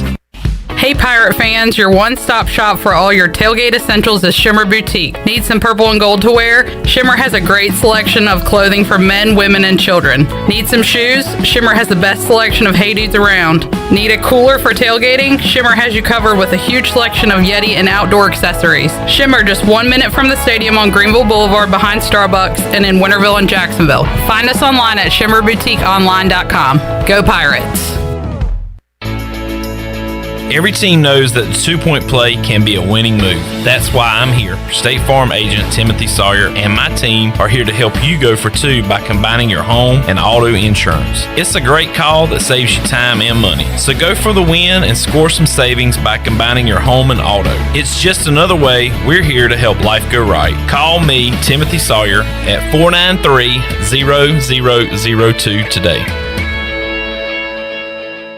Hey Pirate Nation, Lindsay Gray here with Carolina Caliber. In 1960, my granddaddy started his firearm business right here in Eastern NC. Still family owned and operated, we have the area's largest selection for outdoor shooting sports and accessories and are one of the nation's top firearm dealers. At Carolina Caliber, we have everything you need from hunting, home defense, and personal protection, including a wide variety for ladies and youth. We buy, sell, and trade. It's a time-honored tradition. Visit us at Carolina Caliber on Fire Tower Road in Winterville. This is assistant football coach Drew Dudzik, and you're listening to Pirate Radio, the voice of the Pirate Nation.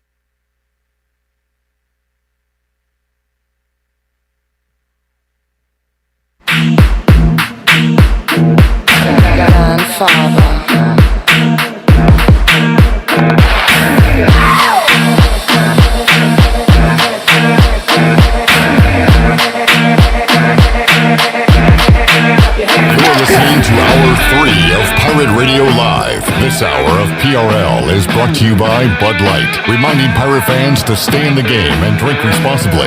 Bud Light, the official beer of the ECU Pirates, and proudly distributed by Carolina Eagle Distributing since 1989.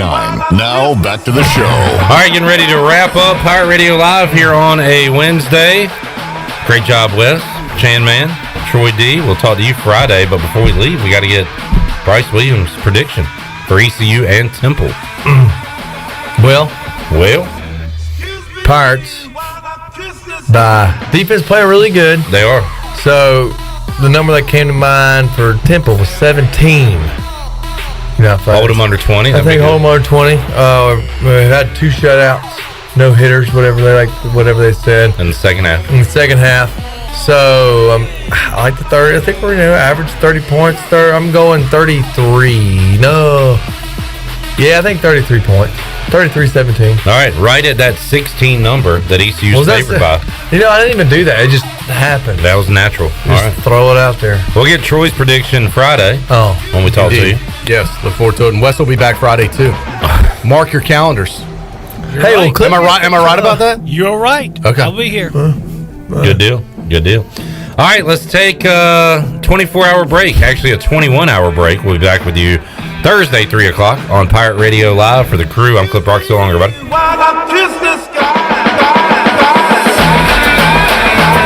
for listening to Pirate Radio Live, an exclusive presentation of the voice